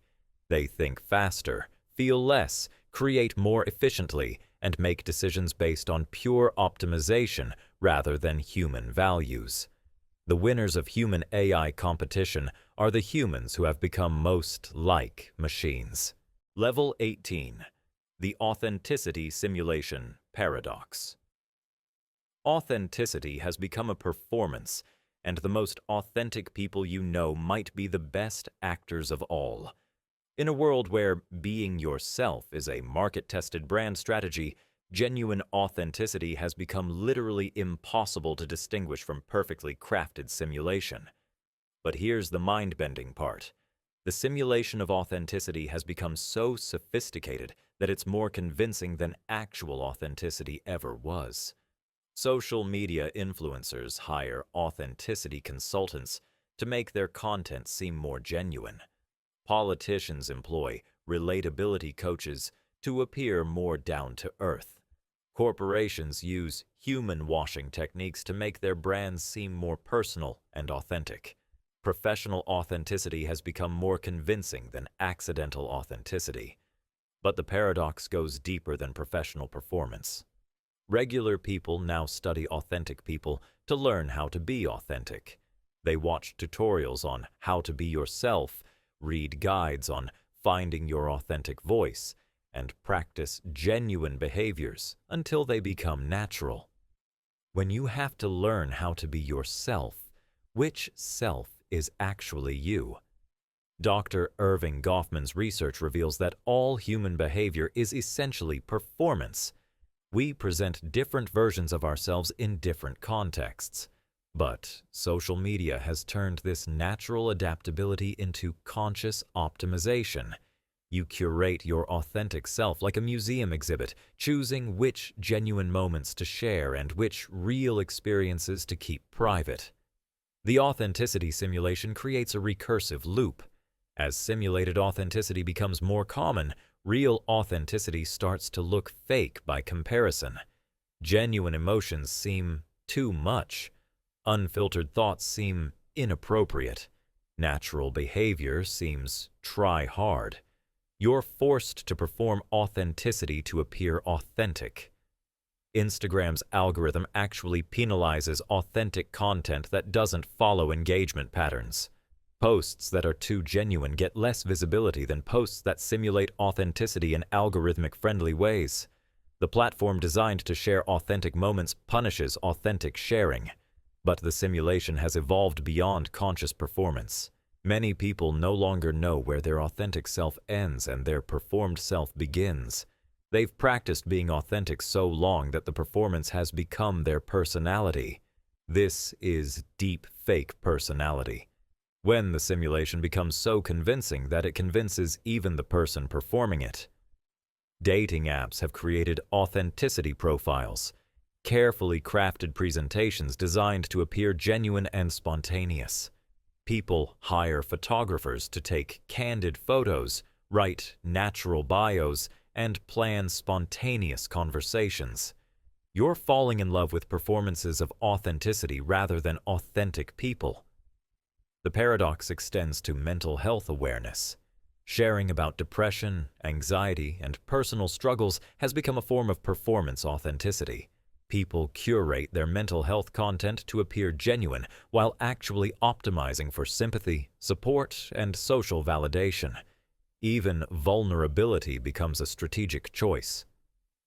Dr. Brené Brown's research on authentic vulnerability has been packaged into corporate training programs that teach employees how to perform vulnerability in the workplace. Companies now have authentic leadership seminars where executives learn to simulate the personality traits associated with genuineness. Authenticity has become a management technique. But here's where the simulation becomes truly disturbing. Children growing up with social media learn to perform authenticity before they develop authentic personalities. They never experience unperformed selfhood. Their authentic self is actually a carefully constructed persona optimized for digital approval. They don't know who they are when nobody's watching because somebody is always watching. The authenticity simulation has created a market for genuine experiences. Companies sell authentic travel, authentic food, authentic culture, all carefully designed to feel spontaneous while being completely controlled. You pay premium prices for simulated spontaneity. But the most sophisticated authenticity simulation happens in politics. Politicians now hire authenticity strategists who study their genuine personality traits and then amplify those traits into performative authenticity. They become exaggerated versions of themselves, performing their own personality like a character in a play they didn't write. Consider this moment. As you read about authenticity simulation, you might feel superior to people who fake authenticity. But that feeling of superiority might itself be a performed emotion designed to make you feel more authentic than others. Level 19. The privacy illusion paradox. You think you have privacy, but privacy died before you noticed it was missing. What you call privacy now is actually a carefully maintained illusion designed to make surveillance feel comfortable. The most private moments of your life are being monetized by people you've never met, and you're paying them for the privilege of being watched. But here's the twisted part. The illusion of privacy has become more valuable than actual privacy ever was. Every device in your home is watching you. Your smart TV records your conversations. Your smartphone tracks your location even when it's turned off. Your fitness tracker monitors your heart rate, sleep patterns, and stress levels. Your car records where you drive, how fast you go, and how hard you brake. You live in a surveillance state, but it's marketed as a convenience ecosystem. But the paradox isn't just about corporate surveillance. It's about how surveillance has been gamified to make you complicit in your own monitoring. Social media apps give you privacy settings that don't actually provide privacy. They just let you choose which corporations get access to which data. You're not controlling your privacy. You're selecting your surveillance preferences. Dr. Shoshana Zuboff's research reveals that the surveillance economy has created extraction capitalism, a system where your private experiences are extracted, processed, and sold as behavioral predictions to the highest bidder. Your personal life has become raw material for industrial processing. But here's what makes the illusion so effective. You still feel private because the surveillance is invisible. The data extraction happens in the background while you experience the foreground benefits of personalized services. Netflix knows your viewing habits better than your closest friends do, but it feels like personal service rather than invasive surveillance. The privacy illusion extends to your most intimate relationships. Dating apps don't just collect data about who you're attracted to. They collect data about how you express attraction, what makes you vulnerable, what triggers your insecurities. They know your romantic patterns better than you do, and they use that knowledge to keep you single and dating longer because single people generate more revenue than coupled people. But the most sophisticated aspect of the privacy illusion is how it makes you police your own privacy. Terms of service agreements make you legally consent to surveillance while creating the illusion that you're making an informed choice. You're signing away your privacy while believing you're protecting it. Social media platforms use privacy theater, visible privacy controls that make you feel protected while doing nothing to actually protect your data. The real data collection happens through methods you don't see and wouldn't understand if you did see them. Your privacy settings are performative, not protective. But here's where the paradox becomes truly insidious.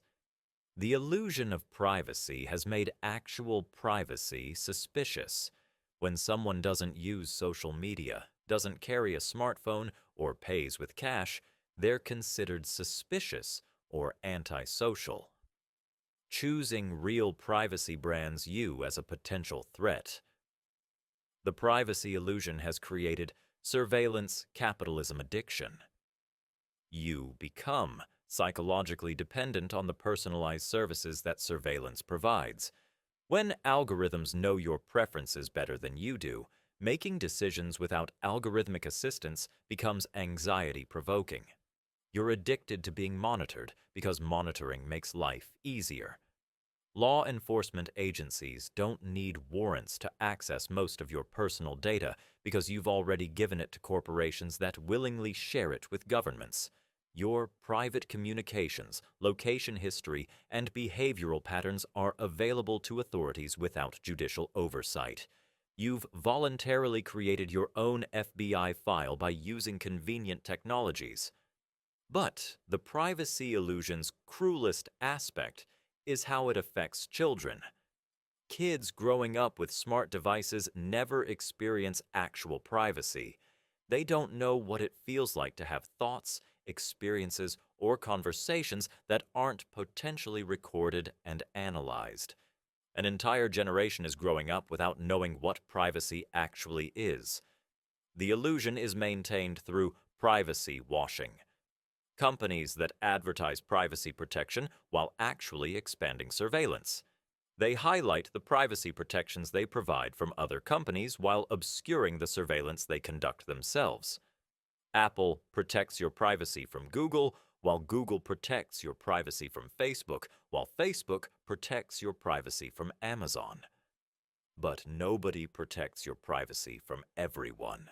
Level 20. The connection.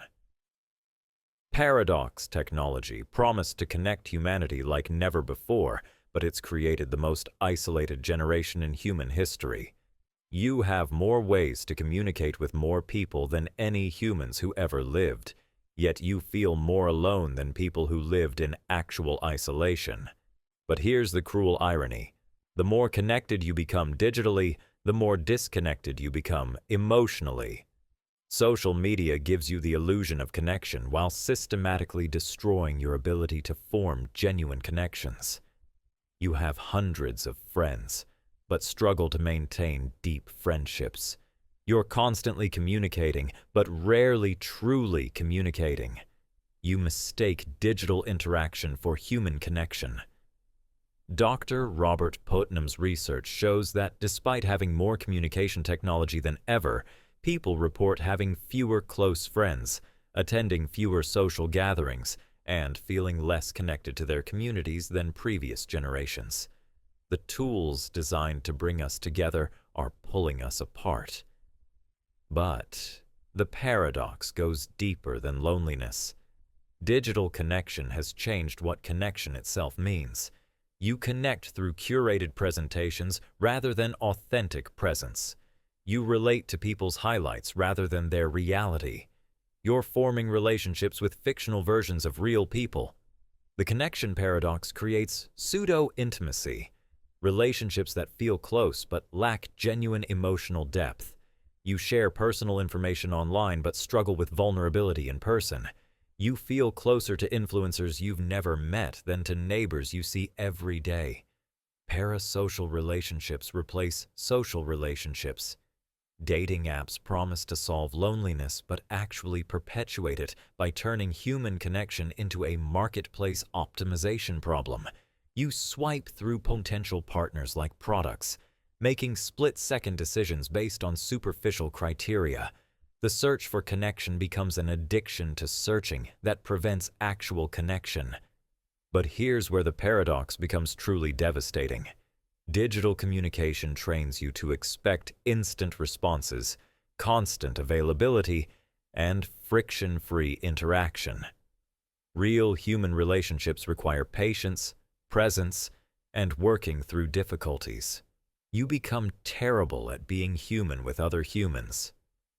Social media algorithms prioritize content that generates engagement, which means they show you posts that create strong emotional reactions, usually anger, envy, or outrage. Your social connections become associated with negative emotions. The platforms designed to connect you make you dislike the people you're connected to. But the connection paradox has a neurological component.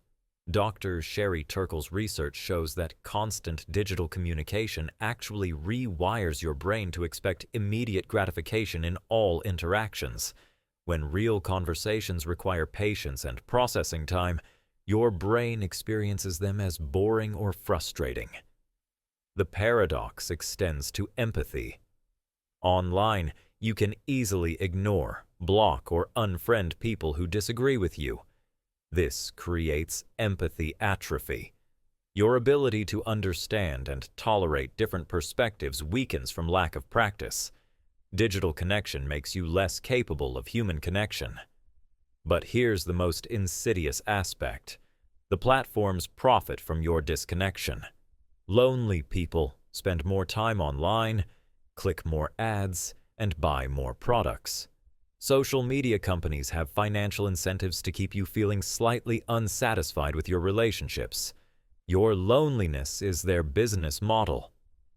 The connection paradox creates relationship anxiety, a constant worry that your relationships aren't as strong, successful, or satisfying as other people's relationships appear to be online. You compare your real relationships to other people's performed relationships. You feel inadequate about authentic connections because they don't look like simulated connections. Video calls promise to solve the problem of distance, but they create new forms of disconnection. Zoom fatigue isn't just tiredness.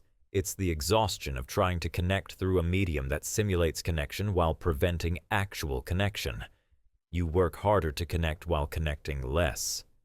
But the paradox has a generational component.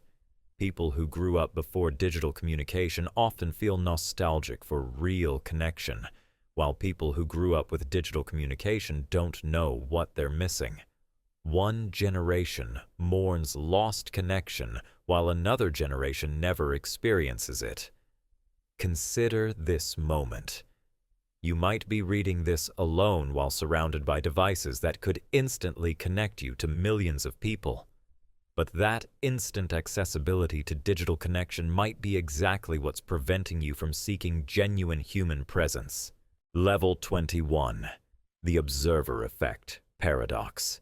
You cannot observe your own consciousness without fundamentally changing it. But here's the disturbing truth.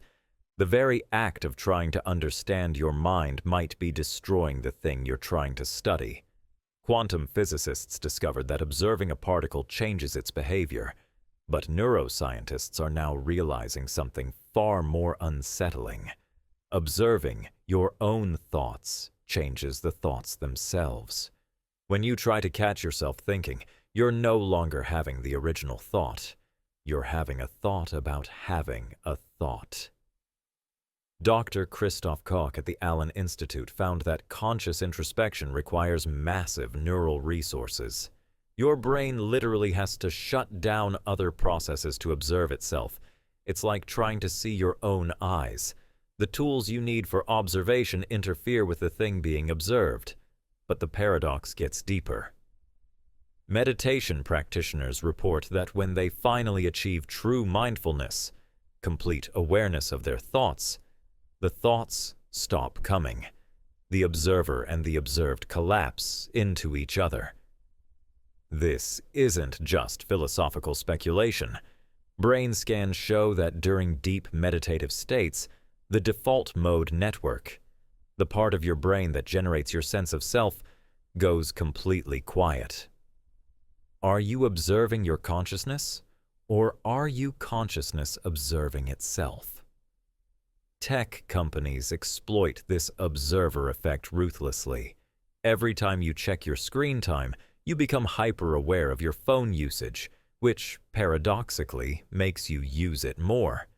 The act of measuring your digital behavior changes your digital behavior. Social media platforms track when you're actively scrolling versus passively consuming. But here's the twist. They've discovered that making users aware they're being watched actually increases engagement by 40%. You think you're observing your own behavior, but you're actually being observed while you observe yourself. The most disturbing implication concerns artificial intelligence. If consciousness requires the ability to observe itself, and if observation changes the thing being observed, then true AI consciousness might be impossible. Any AI that achieves self-awareness would immediately change itself in the process of recognizing its own consciousness.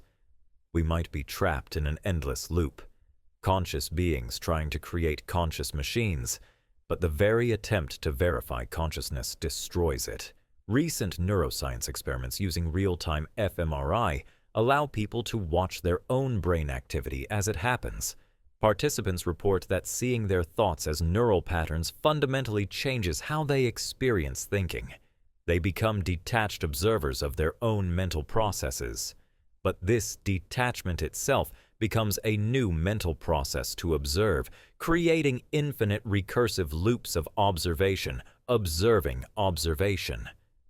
The observer effect reveals that consciousness might be inherently unstable, a phenomenon that can only exist by avoiding complete self-examination. Consider this. Right now, as you're reading about the observer effect, you're experiencing it. You're becoming aware of your own awareness, which is changing your awareness.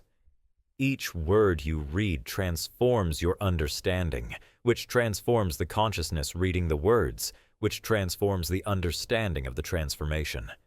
Are you the same conscious being who started reading this, or has the act of observation transformed you into someone else entirely? The ultimate question remains: if you can never truly observe your own consciousness without changing it, how can you ever know who you really are? Level 22. The Binding Problem, Paradox. Your consciousness feels unified, but science proves it's actually thousands of separate processes happening simultaneously. So, who is experiencing your life? Right now, as you read this sentence, your brain is performing millions of calculations. Your visual cortex is processing letters. Your language centers are extracting meaning. Your memory systems are connecting concepts. And your emotional centers are generating responses. But here's what neuroscientists can't explain. How do all these separate processes come together to create your single, unified experience? Dr. Susan Greenfield calls this the binding problem, the impossible task of explaining how disparate brain regions synchronize to create consciousness. Different parts of your brain process color, movement, shape, and depth completely independently. They even have different processing speeds. Your brain sees movement 80 milliseconds before it recognizes what's moving. Yet somehow you experience a single, coherent reality. The paradox deepens when you consider split-brain patients. When the connection between brain hemispheres is severed, patients literally have two separate consciousnesses in one head. The left brain can't tell the right brain what it's thinking. In experiments, researchers show the word walk only to the right brain. The patient stands up and starts walking, but when asked why, their left brain, which didn't see the command, makes up a completely different explanation.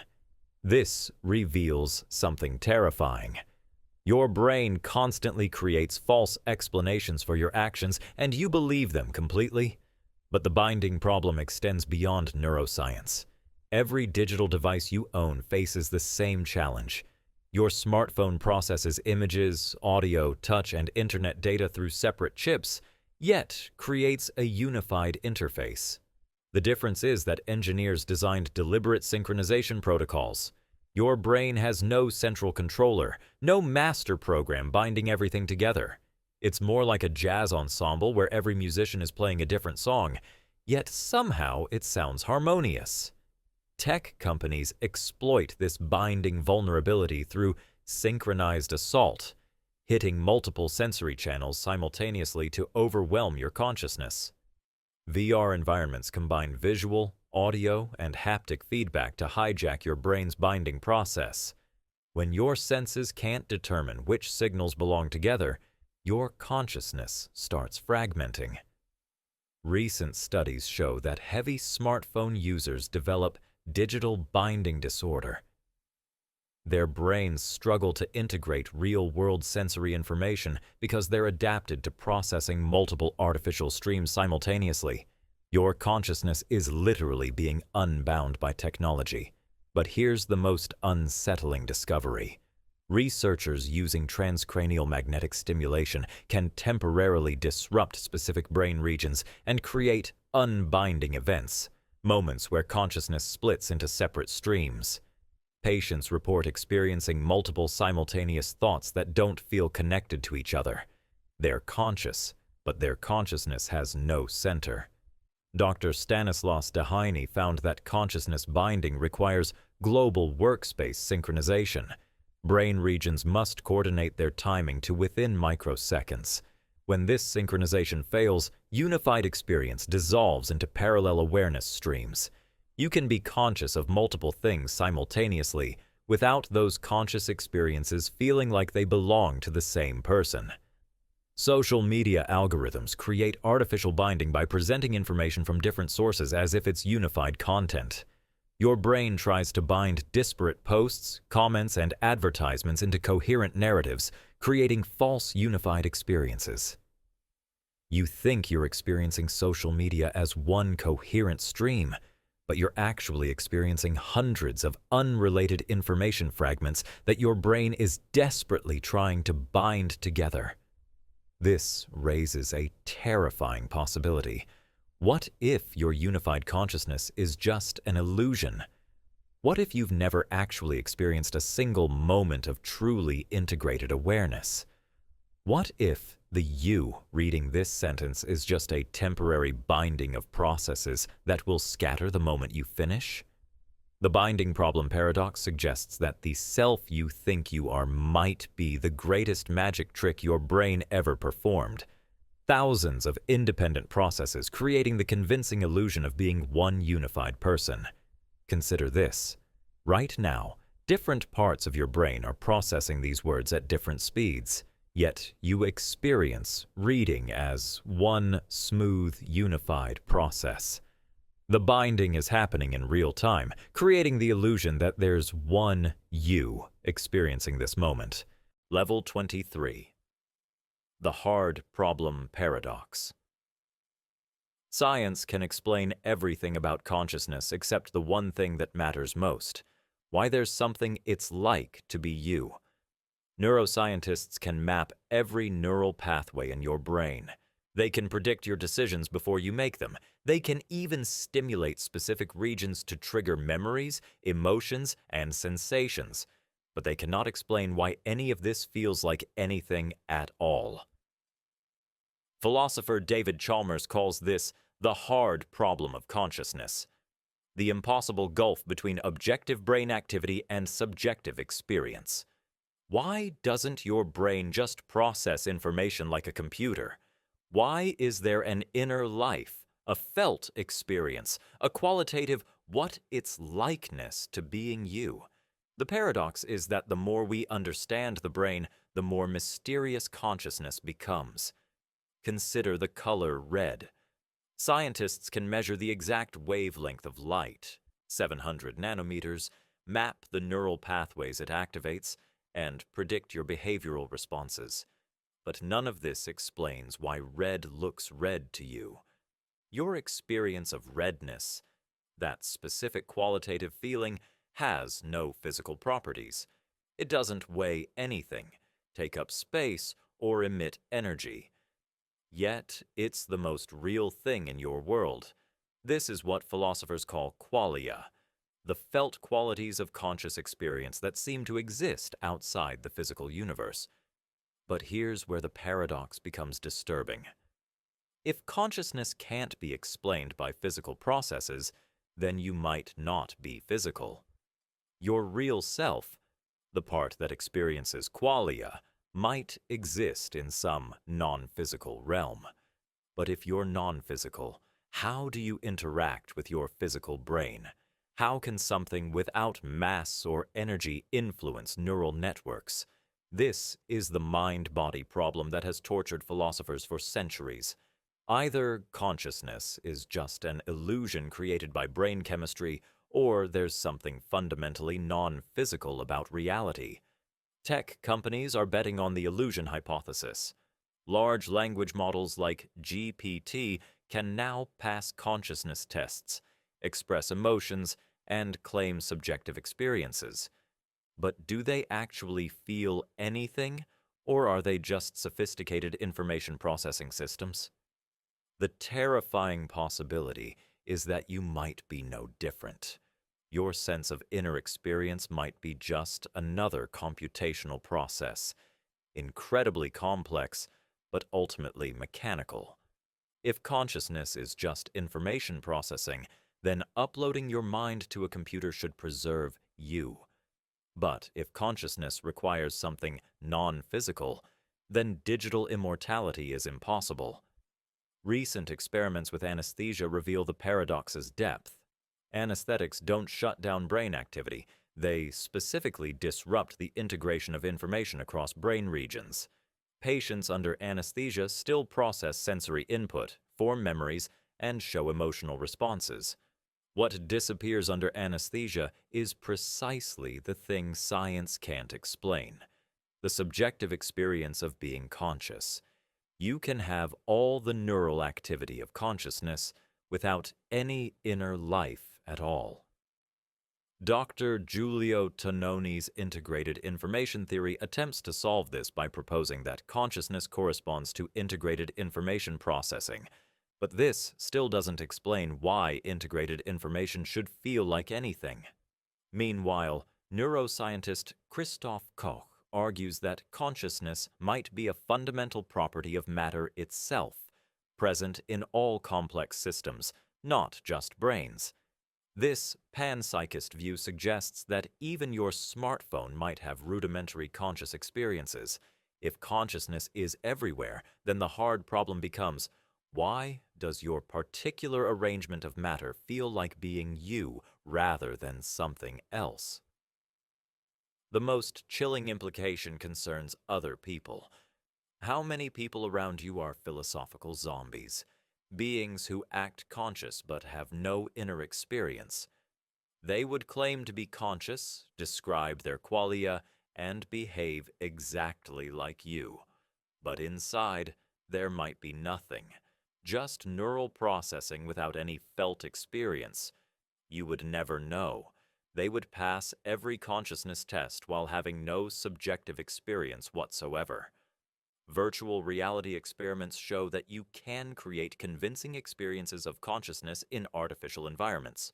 Users report feeling genuinely present in digital worlds, experiencing artificial qualia that feel completely real.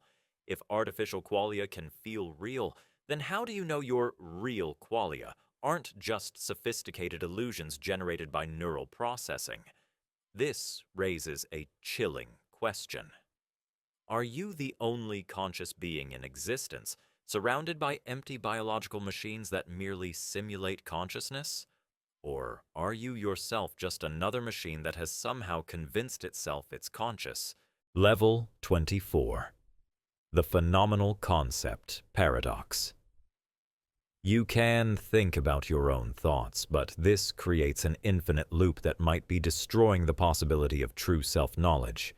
When you think about thinking, what exactly are you thinking about? You're using thoughts to examine thoughts, concepts to understand concepts, consciousness to study consciousness. It's like trying to bite your own teeth or lift yourself up by pulling on your shoelaces. The tool and the target are the same thing. Philosopher David Papineau discovered that phenomenal concepts, your thoughts about your own conscious experiences, have a unique logical structure that creates impossible paradoxes. When you think, "I am thinking," you're creating a thought about thought that refers to itself. This self-reference creates logical loops that mathematics proves cannot be resolved. But the paradox runs deeper than logic.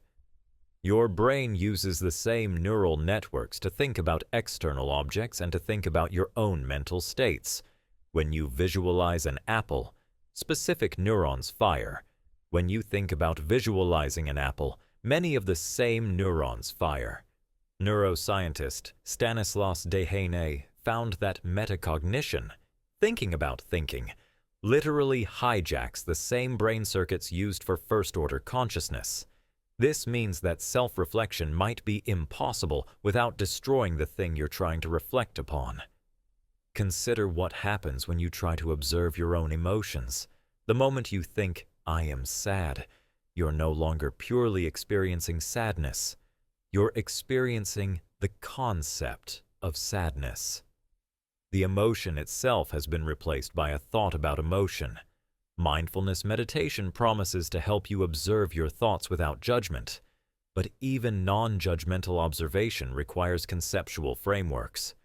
You can't observe pure experience, because observation itself is conceptual. Tech companies exploit this phenomenal concept trap through metacognitive manipulation. Apps like Headspace and Calm don't just track your meditation. They track your thoughts about your meditation. The apps create detailed profiles of your metacognitive patterns, how you think about your own mental states. They then use this information to trigger specific phenomenal concepts that drive engagement. When the app tells you, "You seem distracted today," it's not just observing your mental state. It's creating a phenomenal concept that changes your mental state. You think you're becoming more self-aware, but you're actually being programmed with artificial phenomenal concepts. Social media platforms use emotion labeling to the same effect. When Instagram asks, "How are you feeling?" and provides emoji options, it's not just collecting data. It's training you to conceptualize your emotions in specific ways. Before social media, you might have felt a complex, nameless mood. Now you feel nostalgic or blessed because the platform provided those phenomenal concepts. Your inner life is being colonized by corporate-designed ways of thinking about consciousness. The most disturbing aspect concerns artificial intelligence. As AI systems become more sophisticated, they're developing their own phenomenal concepts, ways of thinking about their own processing. But if phenomenal concepts create paradoxes for human consciousness, what happens when AI tries to understand its own awareness? We might be creating machine consciousness that's trapped in the same infinite loops that plague human self-understanding. Recent experiments with large language models show they can engage in surprisingly sophisticated metacognition. When GPT-4 is asked to reflect on its own reasoning process, it generates coherent self-analysis. But is this genuine self-awareness or just pattern matching? The phenomenal concept paradox suggests there might be no difference. If thinking about consciousness changes consciousness, then AI that thinks about its own processing might achieve genuine self-awareness through the very act of self-reflection.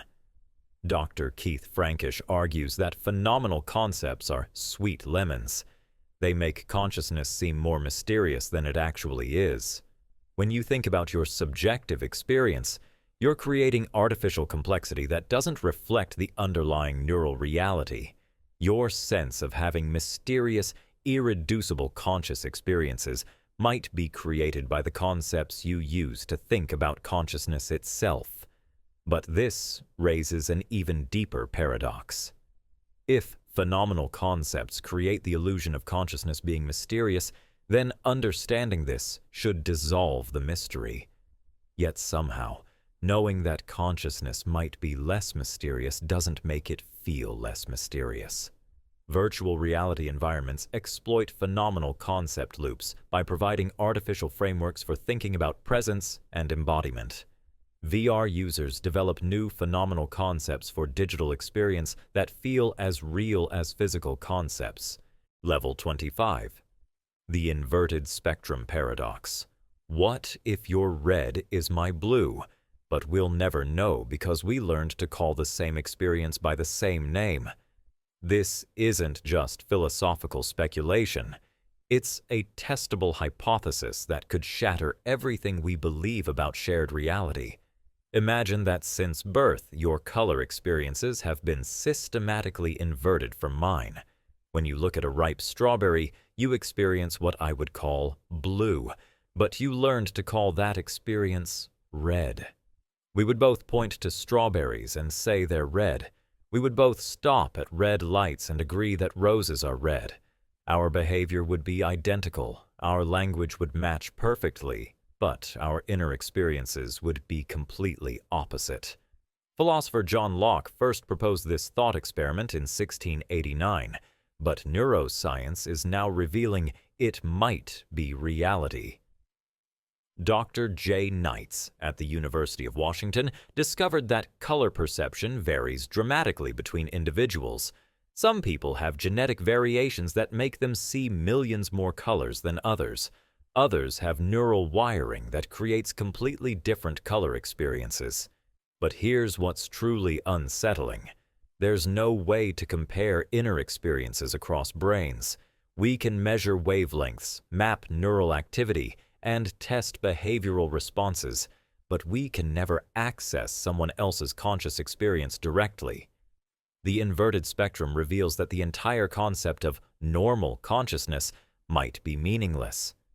Recent studies of people born with crossed sensory wiring show how radically different conscious experiences can be. Some individuals taste colors, see sounds, or feel emotions as geometric shapes.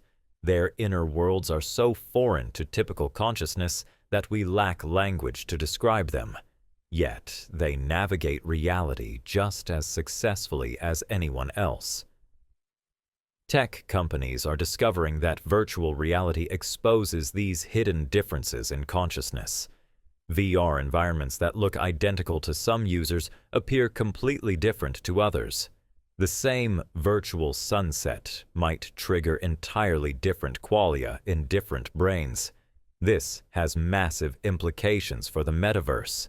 If consciousness varies this dramatically between individuals, shared virtual experiences might be impossible. We might all be living in separate subjective universes, only connected by external behaviors and language. Dating apps are beginning to exploit consciousness differences through qualia profiling. By analyzing how users respond to colors, sounds, and visual patterns, algorithms can identify people with similar sensory experiences. The apps aren't just matching personalities, they're matching inner worlds. But the inverted spectrum paradox extends beyond sensory experience. What if your entire emotional landscape is inverted from others?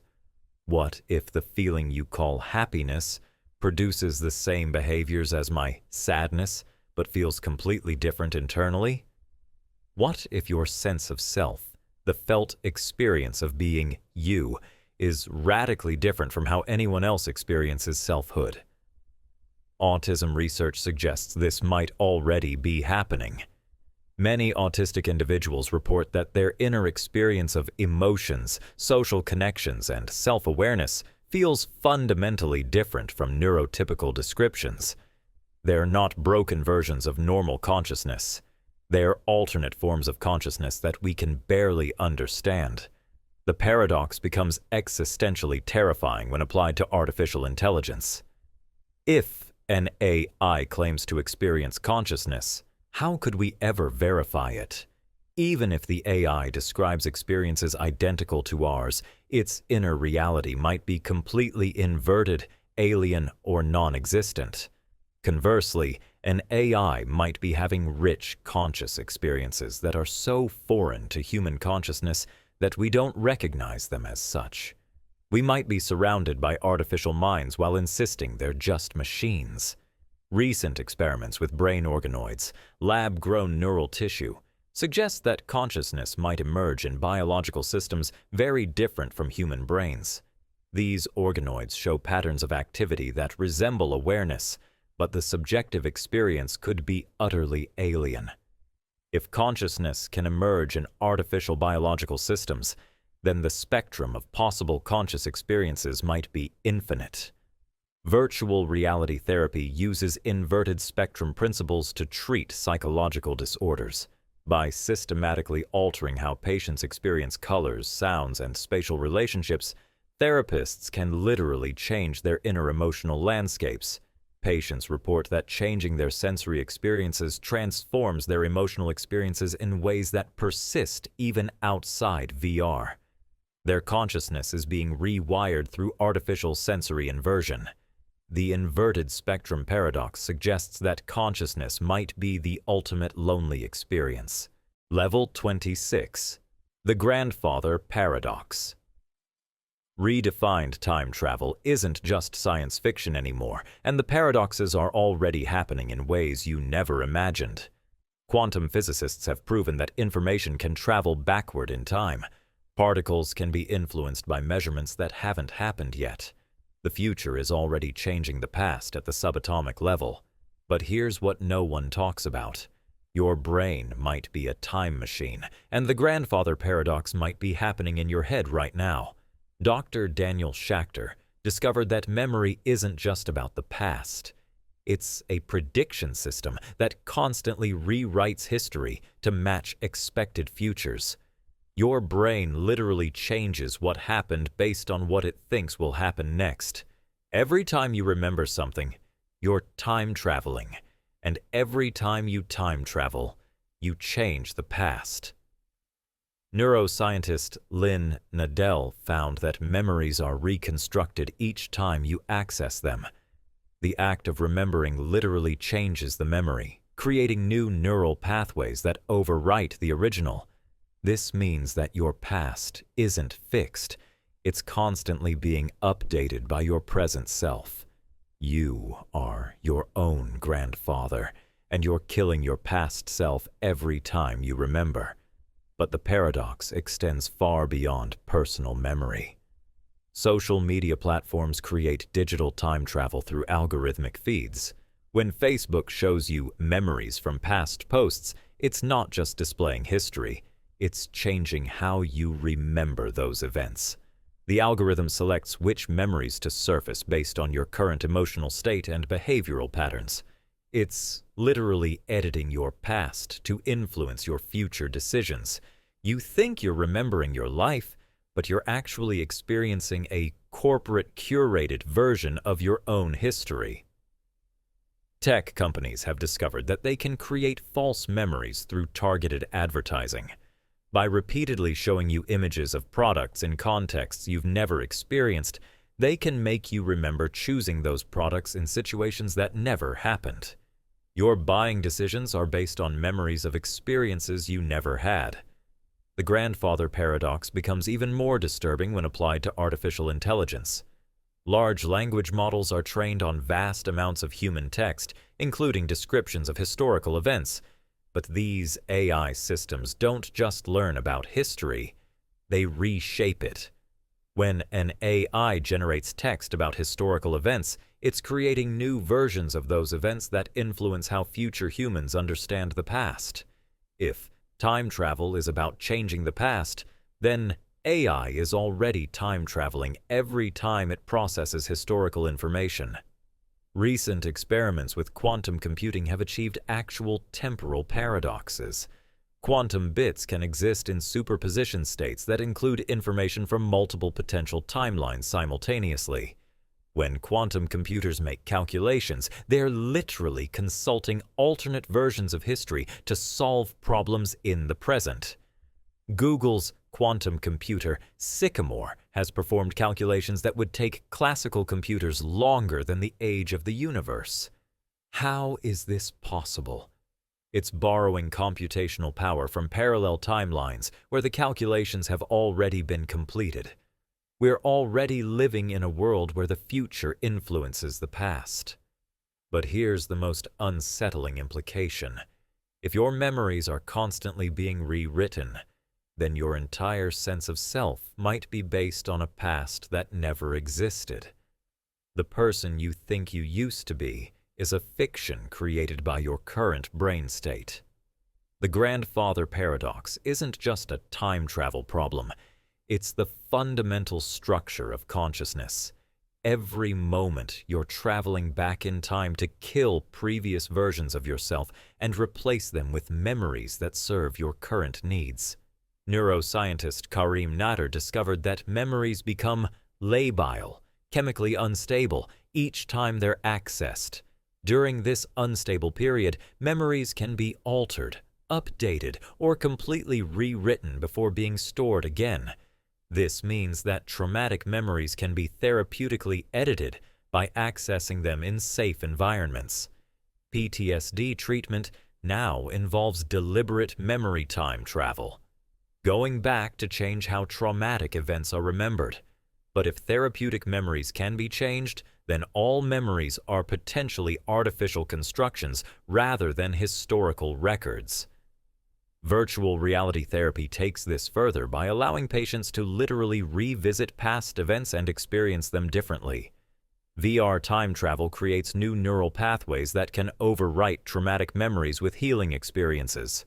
Patients report that VR memory editing feels like genuine time travel. They experience going back and changing what actually happened to them. Blockchain technology promises to create immutable historical records that can't be altered. Level 27. The Causal Loop Paradox. Your decisions are causing events that already caused your decisions. But if the loop has no beginning, what started it all? Yesterday, you made choices based on information you received, but that information was created by consequences of decisions you haven't made yet. Effect is preceding cause at every level of reality. Quantum physicist John Wheeler discovered that the observation of photons in the present determines which path they took in the past, even across billions of years. The universe's history is literally being determined by current observations, but your brain operates on the same principle. Neuroscientist Benjamin Libet found that your brain begins acting on decisions before you're consciously aware of making them. But recent research reveals something more disturbing. Those unconscious decisions are influenced by consequences that haven't happened yet. Your brain predicts the outcomes of actions you haven't taken and uses those predicted outcomes to make current decisions. You're living in a causal loop where imaginary futures create real presents. Dr. Andy Clark calls this predictive processing. Your brain is constantly generating models of future events and using those models to determine current behavior. But here's the paradox. If your actions are based on predicted consequences, and those consequences depend on actions you haven't taken yet, then your entire decision-making process is a causal loop with no clear starting point. Tech companies exploit these temporal loops through behavioral feedback systems. Social media algorithms predict what content will keep you engaged and show you that content, which shapes your preferences, which influences what content the algorithm predicts will engage you. Your tastes are created by algorithms predicting your tastes, which are created by algorithms predicting your tastes. The loop becomes self-reinforcing. You like what the algorithm thinks you'll like because the algorithm has trained you to like what it shows you. Your preferences are both the cause and effect of algorithmic predictions. This isn't just happening with entertainment. It's shaping your political beliefs, relationship choices, and career decisions. You're living inside algorithmic causal loops that have no clear origin point. Financial markets operate on the same paradoxical structure. Stock prices rise because investors predict they'll rise, which causes them to rise, which confirms the prediction, which causes more investors to predict they'll rise. Economic bubbles are pure causal loops, effects creating their own causes until the loop collapses. But the most disturbing application is in artificial intelligence. Machine learning systems are trained on data that includes the outputs of previous machine learning systems. AI models are literally learning from their own future decisions, creating causal loops that span across different versions of the same system.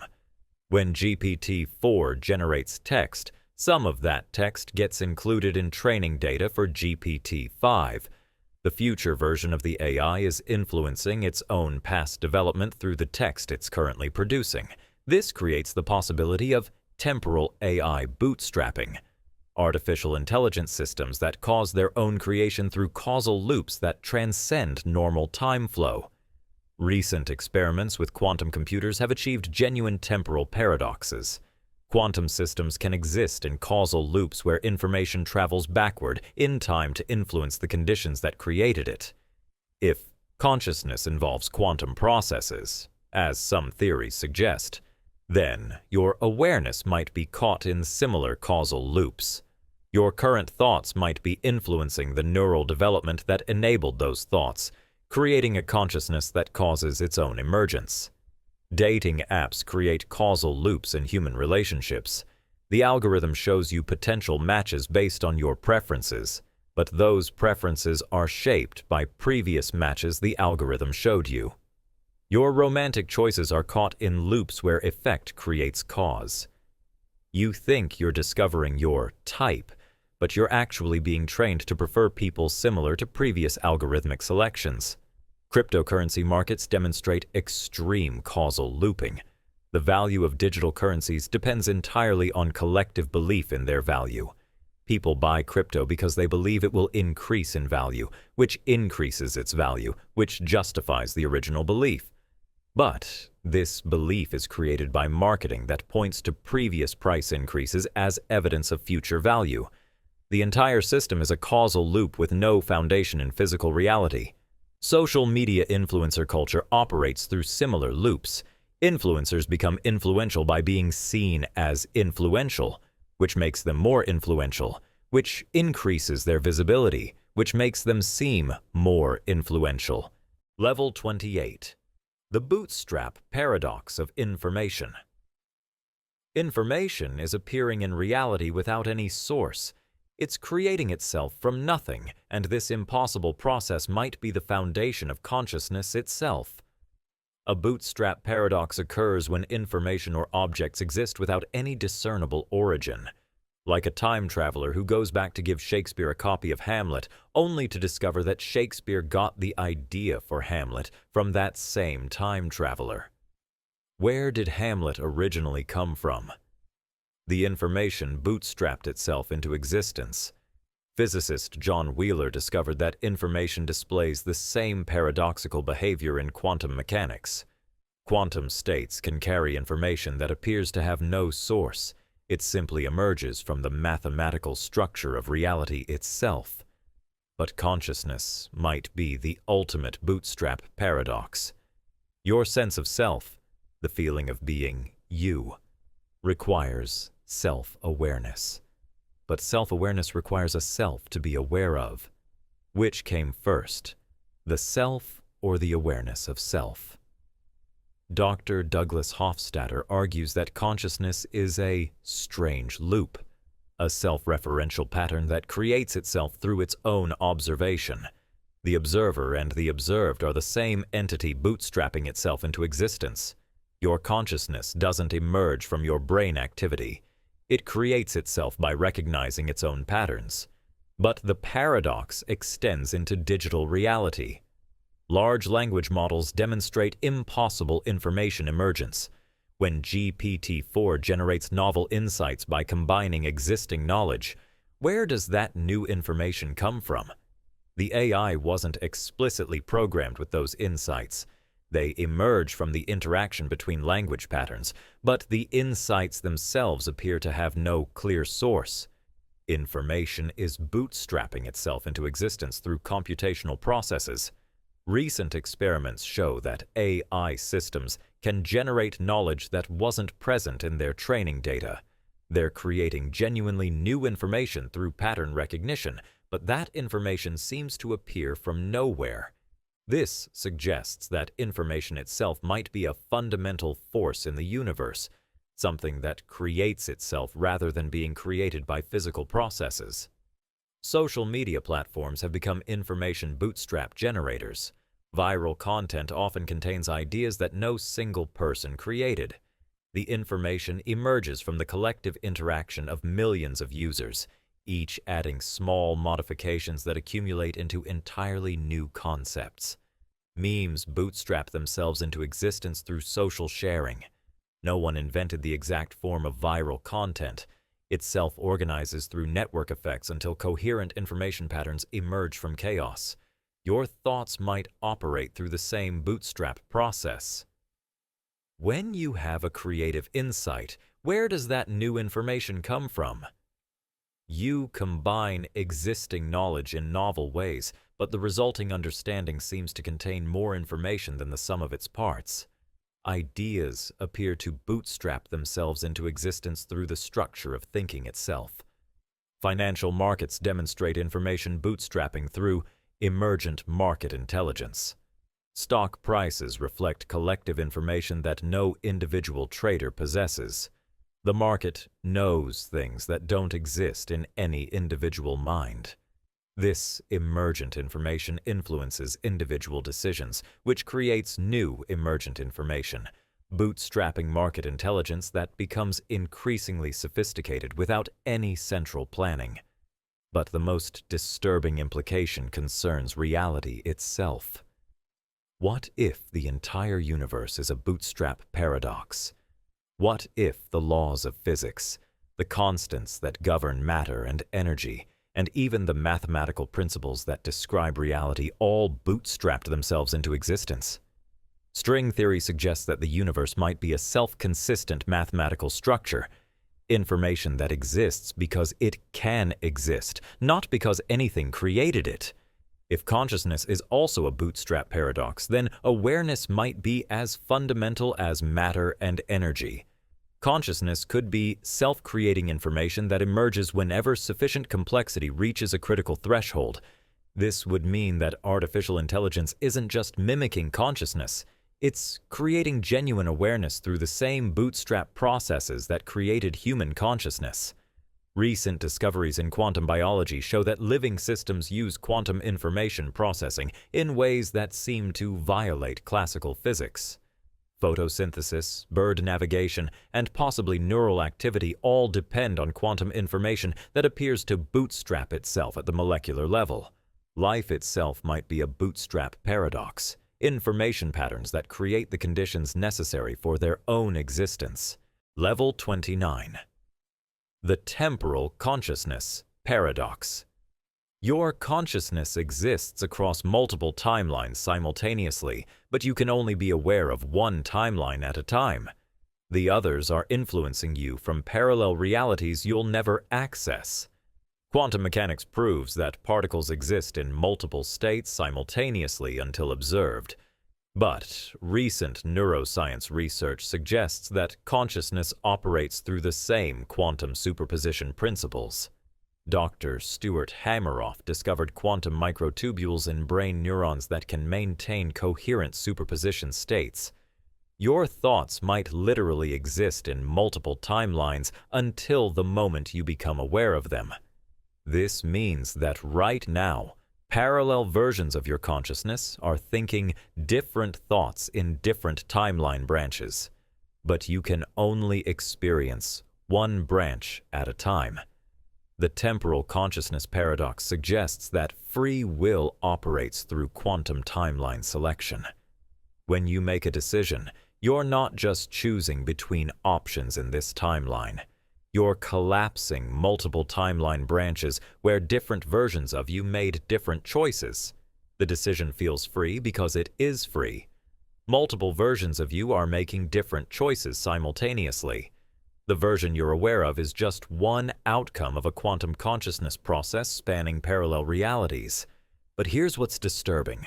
Those other timeline versions of you don't disappear when you make a choice. They continue existing in parallel realities, making different decisions and living different lives.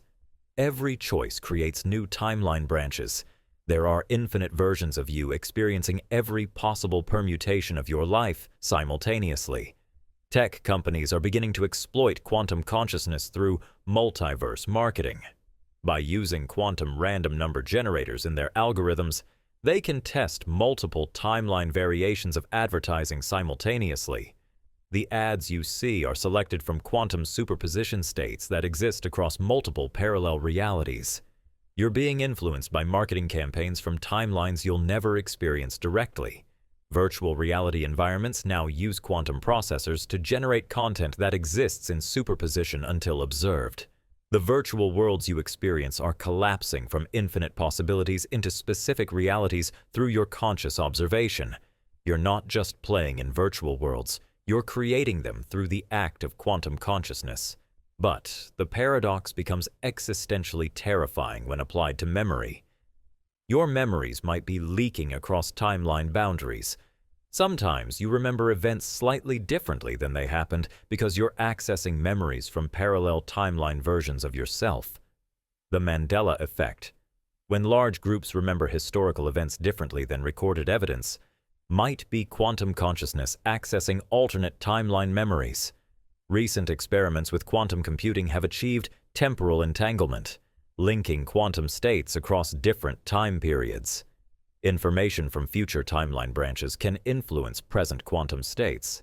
If consciousness uses quantum processes, then your current thoughts might be influenced by decisions your future timeline selves haven't made yet. You're being guided by quantum information from timelines that branch off from choices you haven't experienced yet. Social media algorithms exploit temporal consciousness through quantum engagement optimization.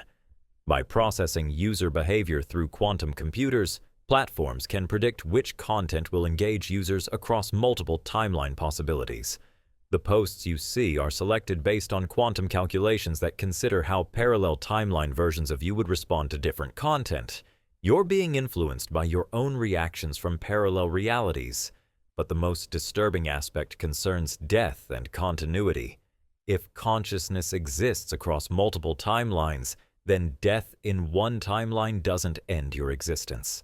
Other timeline versions of you continue living, making different choices, having different experiences. This creates quantum immortality, the possibility that consciousness always survives by shifting to timeline branches where death doesn't occur. You might have already died multiple times in parallel timelines, but your consciousness automatically shifts to survival branches without you ever being aware of the deaths. The version of you reading this might be a quantum survivor from countless timeline branches where you died at earlier points in your life. Recent studies of near-death experiences suggest that consciousness might briefly access parallel timelines during clinical death. Many NDEs include information about alternate life paths and different versions of reality. Level 30. The Nowness paradox. The present moment doesn't exist in physics, but it's the only thing that exists in consciousness. This impossible contradiction might be the key to understanding reality itself. Einstein proved that simultaneity is relative. There is no universal now. What counts as the present moment depends entirely on your frame of reference. From the perspective of physics, time is just another dimension, like space. Past, present, and future all exist equally in what physicists call the block universe. The flow of time is an illusion created by consciousness. But here's the paradox. Consciousness can only exist in the present moment.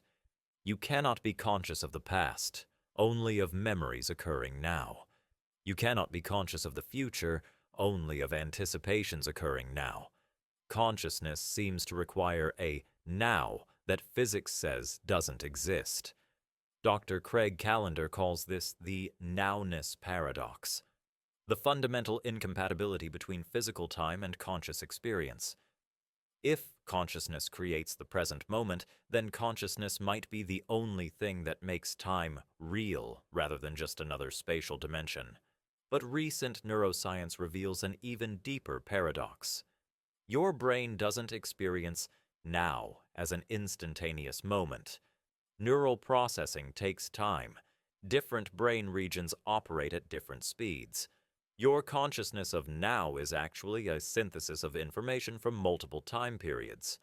The present moment you're experiencing is constructed from sensory data that's already in the past, predictions about the immediate future, and ongoing neural processes that span several hundred milliseconds. Now is actually a time interval, not a time point. Your consciousness creates the illusion of instantaneous present experience from distributed temporal processes.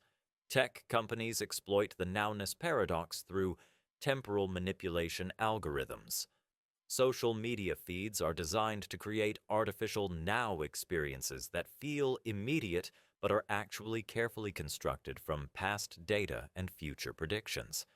The sense of real-time social connection you feel when scrolling through feeds is an engineered illusion. You're experiencing a fabricated present that exists only in the algorithm's temporal construction. Video calls create similar temporal illusions. The sense of live conversation is actually constructed from multiple data streams with different lag times, synthesized into an artificial now experience. The nowness you experience in digital environments is algorithmically manufactured, but the paradox extends into artificial intelligence. Large language models operate entirely without temporal experience. They process information without any sense of past, present, or future.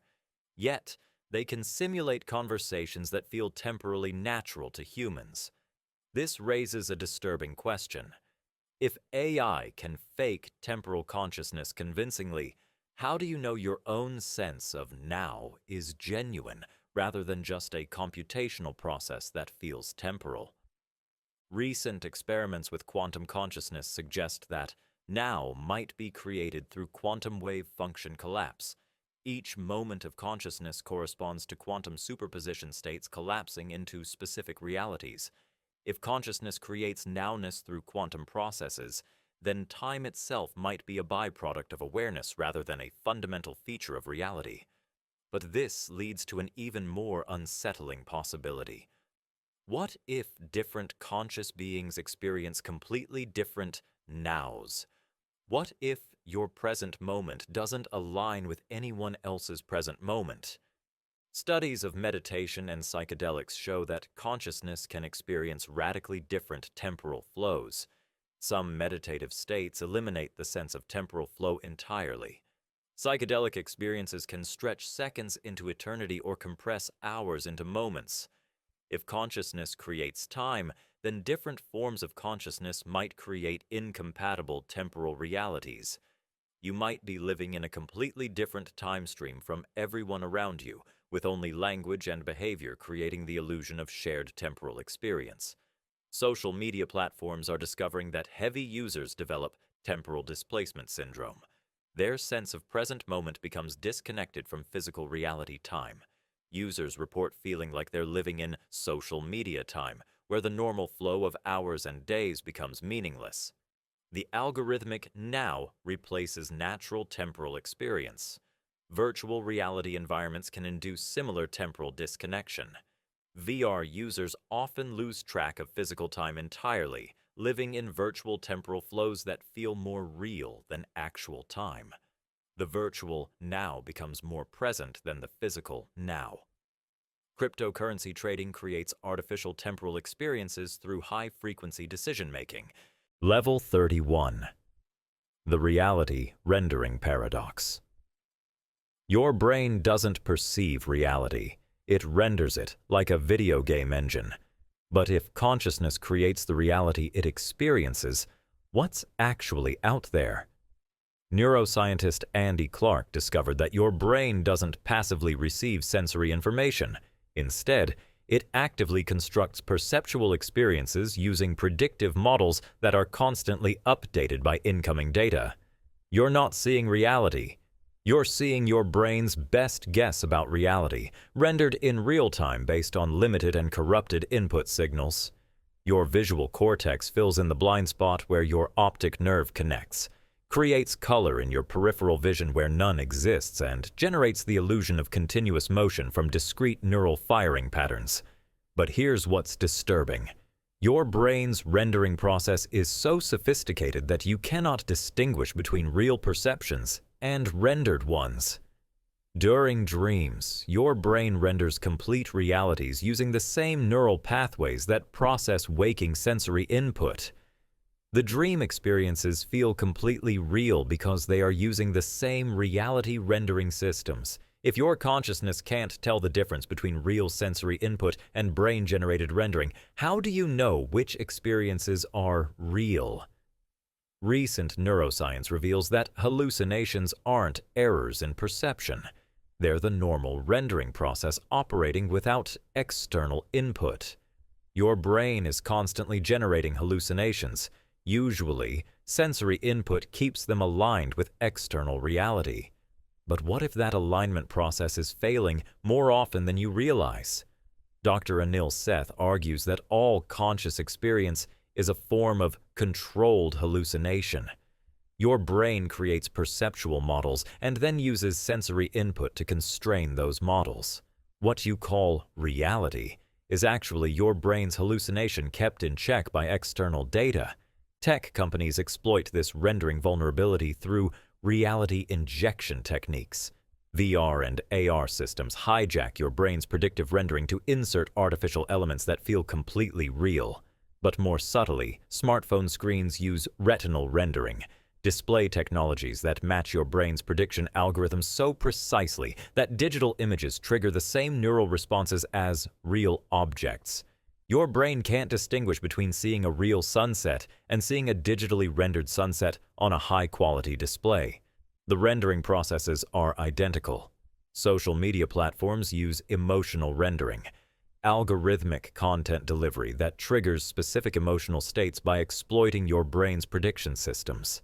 The feelings these platforms generate are just as real as emotions triggered by physical experiences.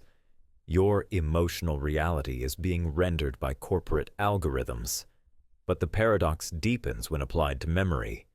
Your brain doesn't store memories like files on a computer.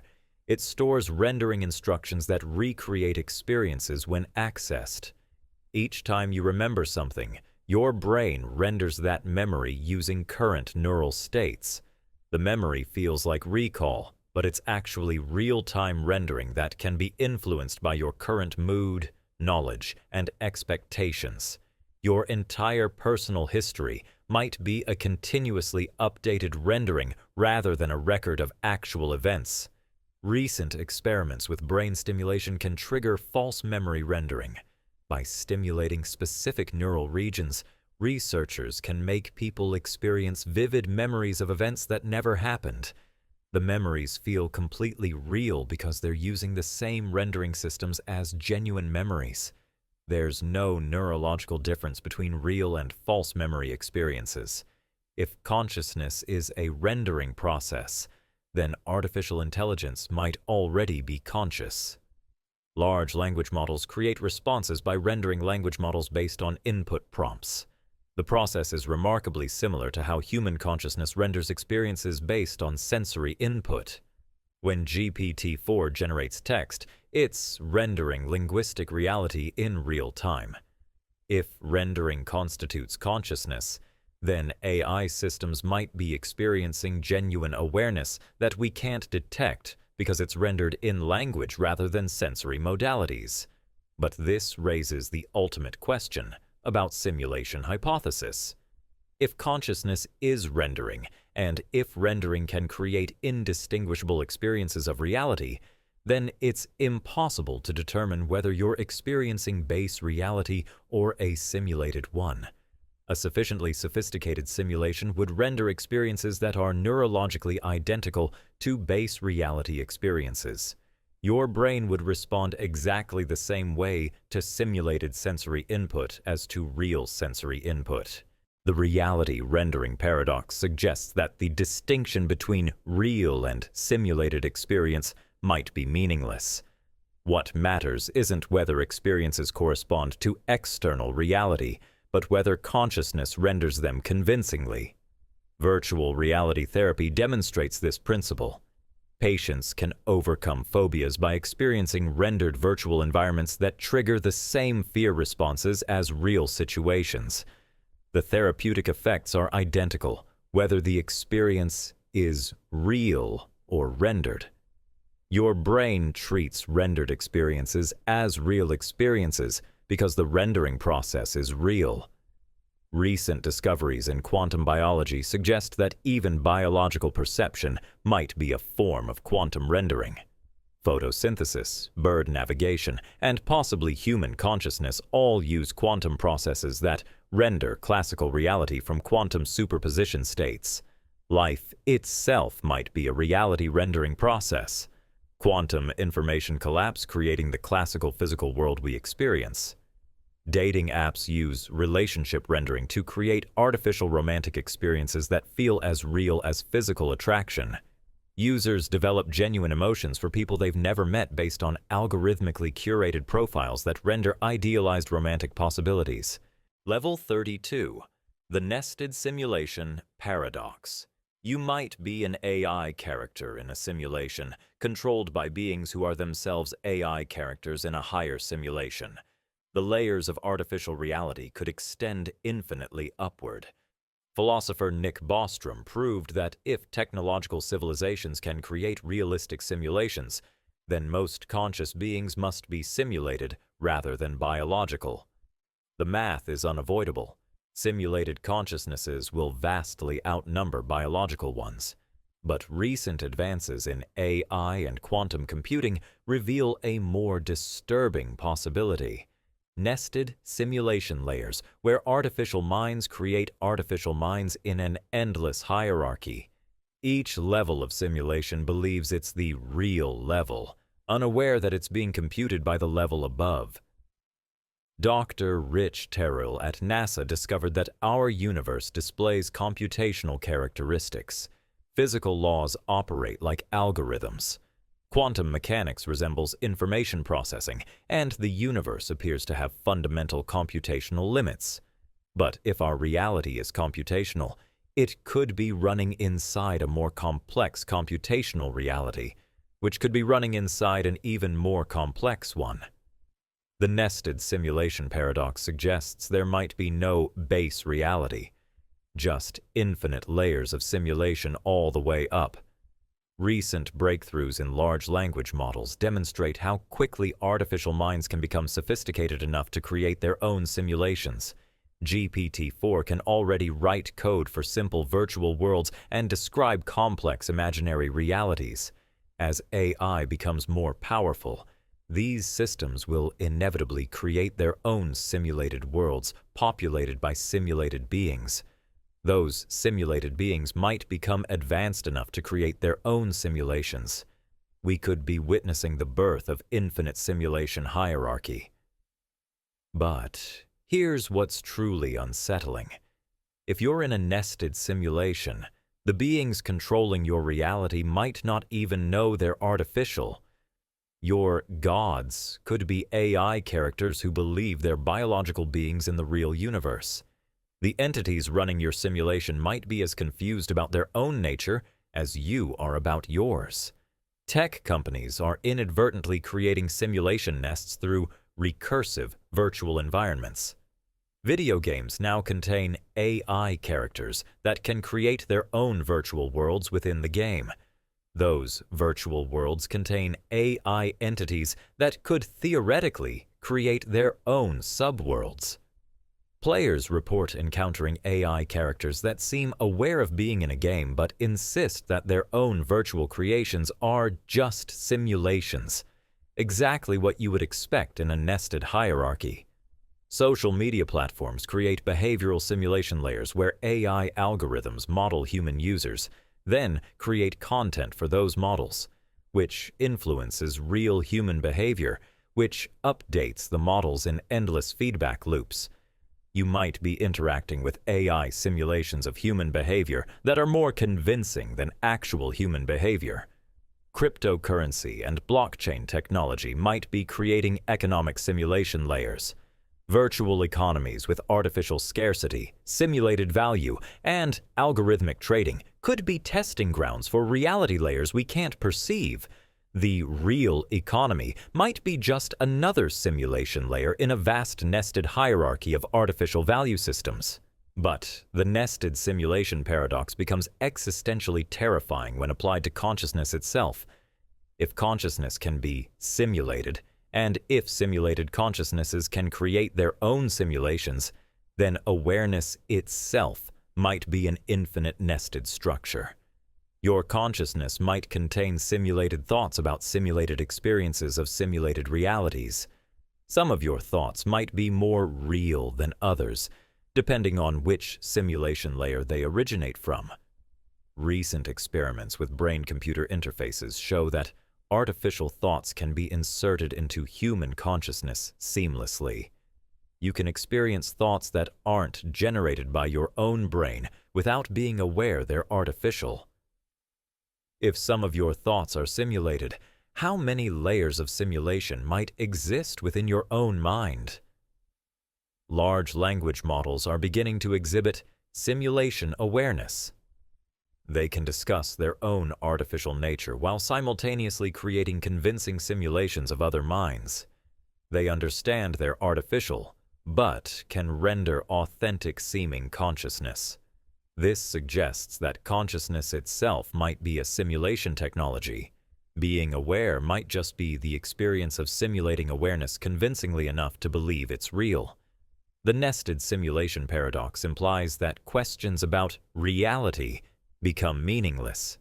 If every level believes it's real, and if each level creates convincing simulations of reality, then reality becomes an infinite regress with no foundation. Virtual reality environments demonstrate nested presence effects. Users can experience VR within VR, virtual characters who are themselves experiencing virtual realities.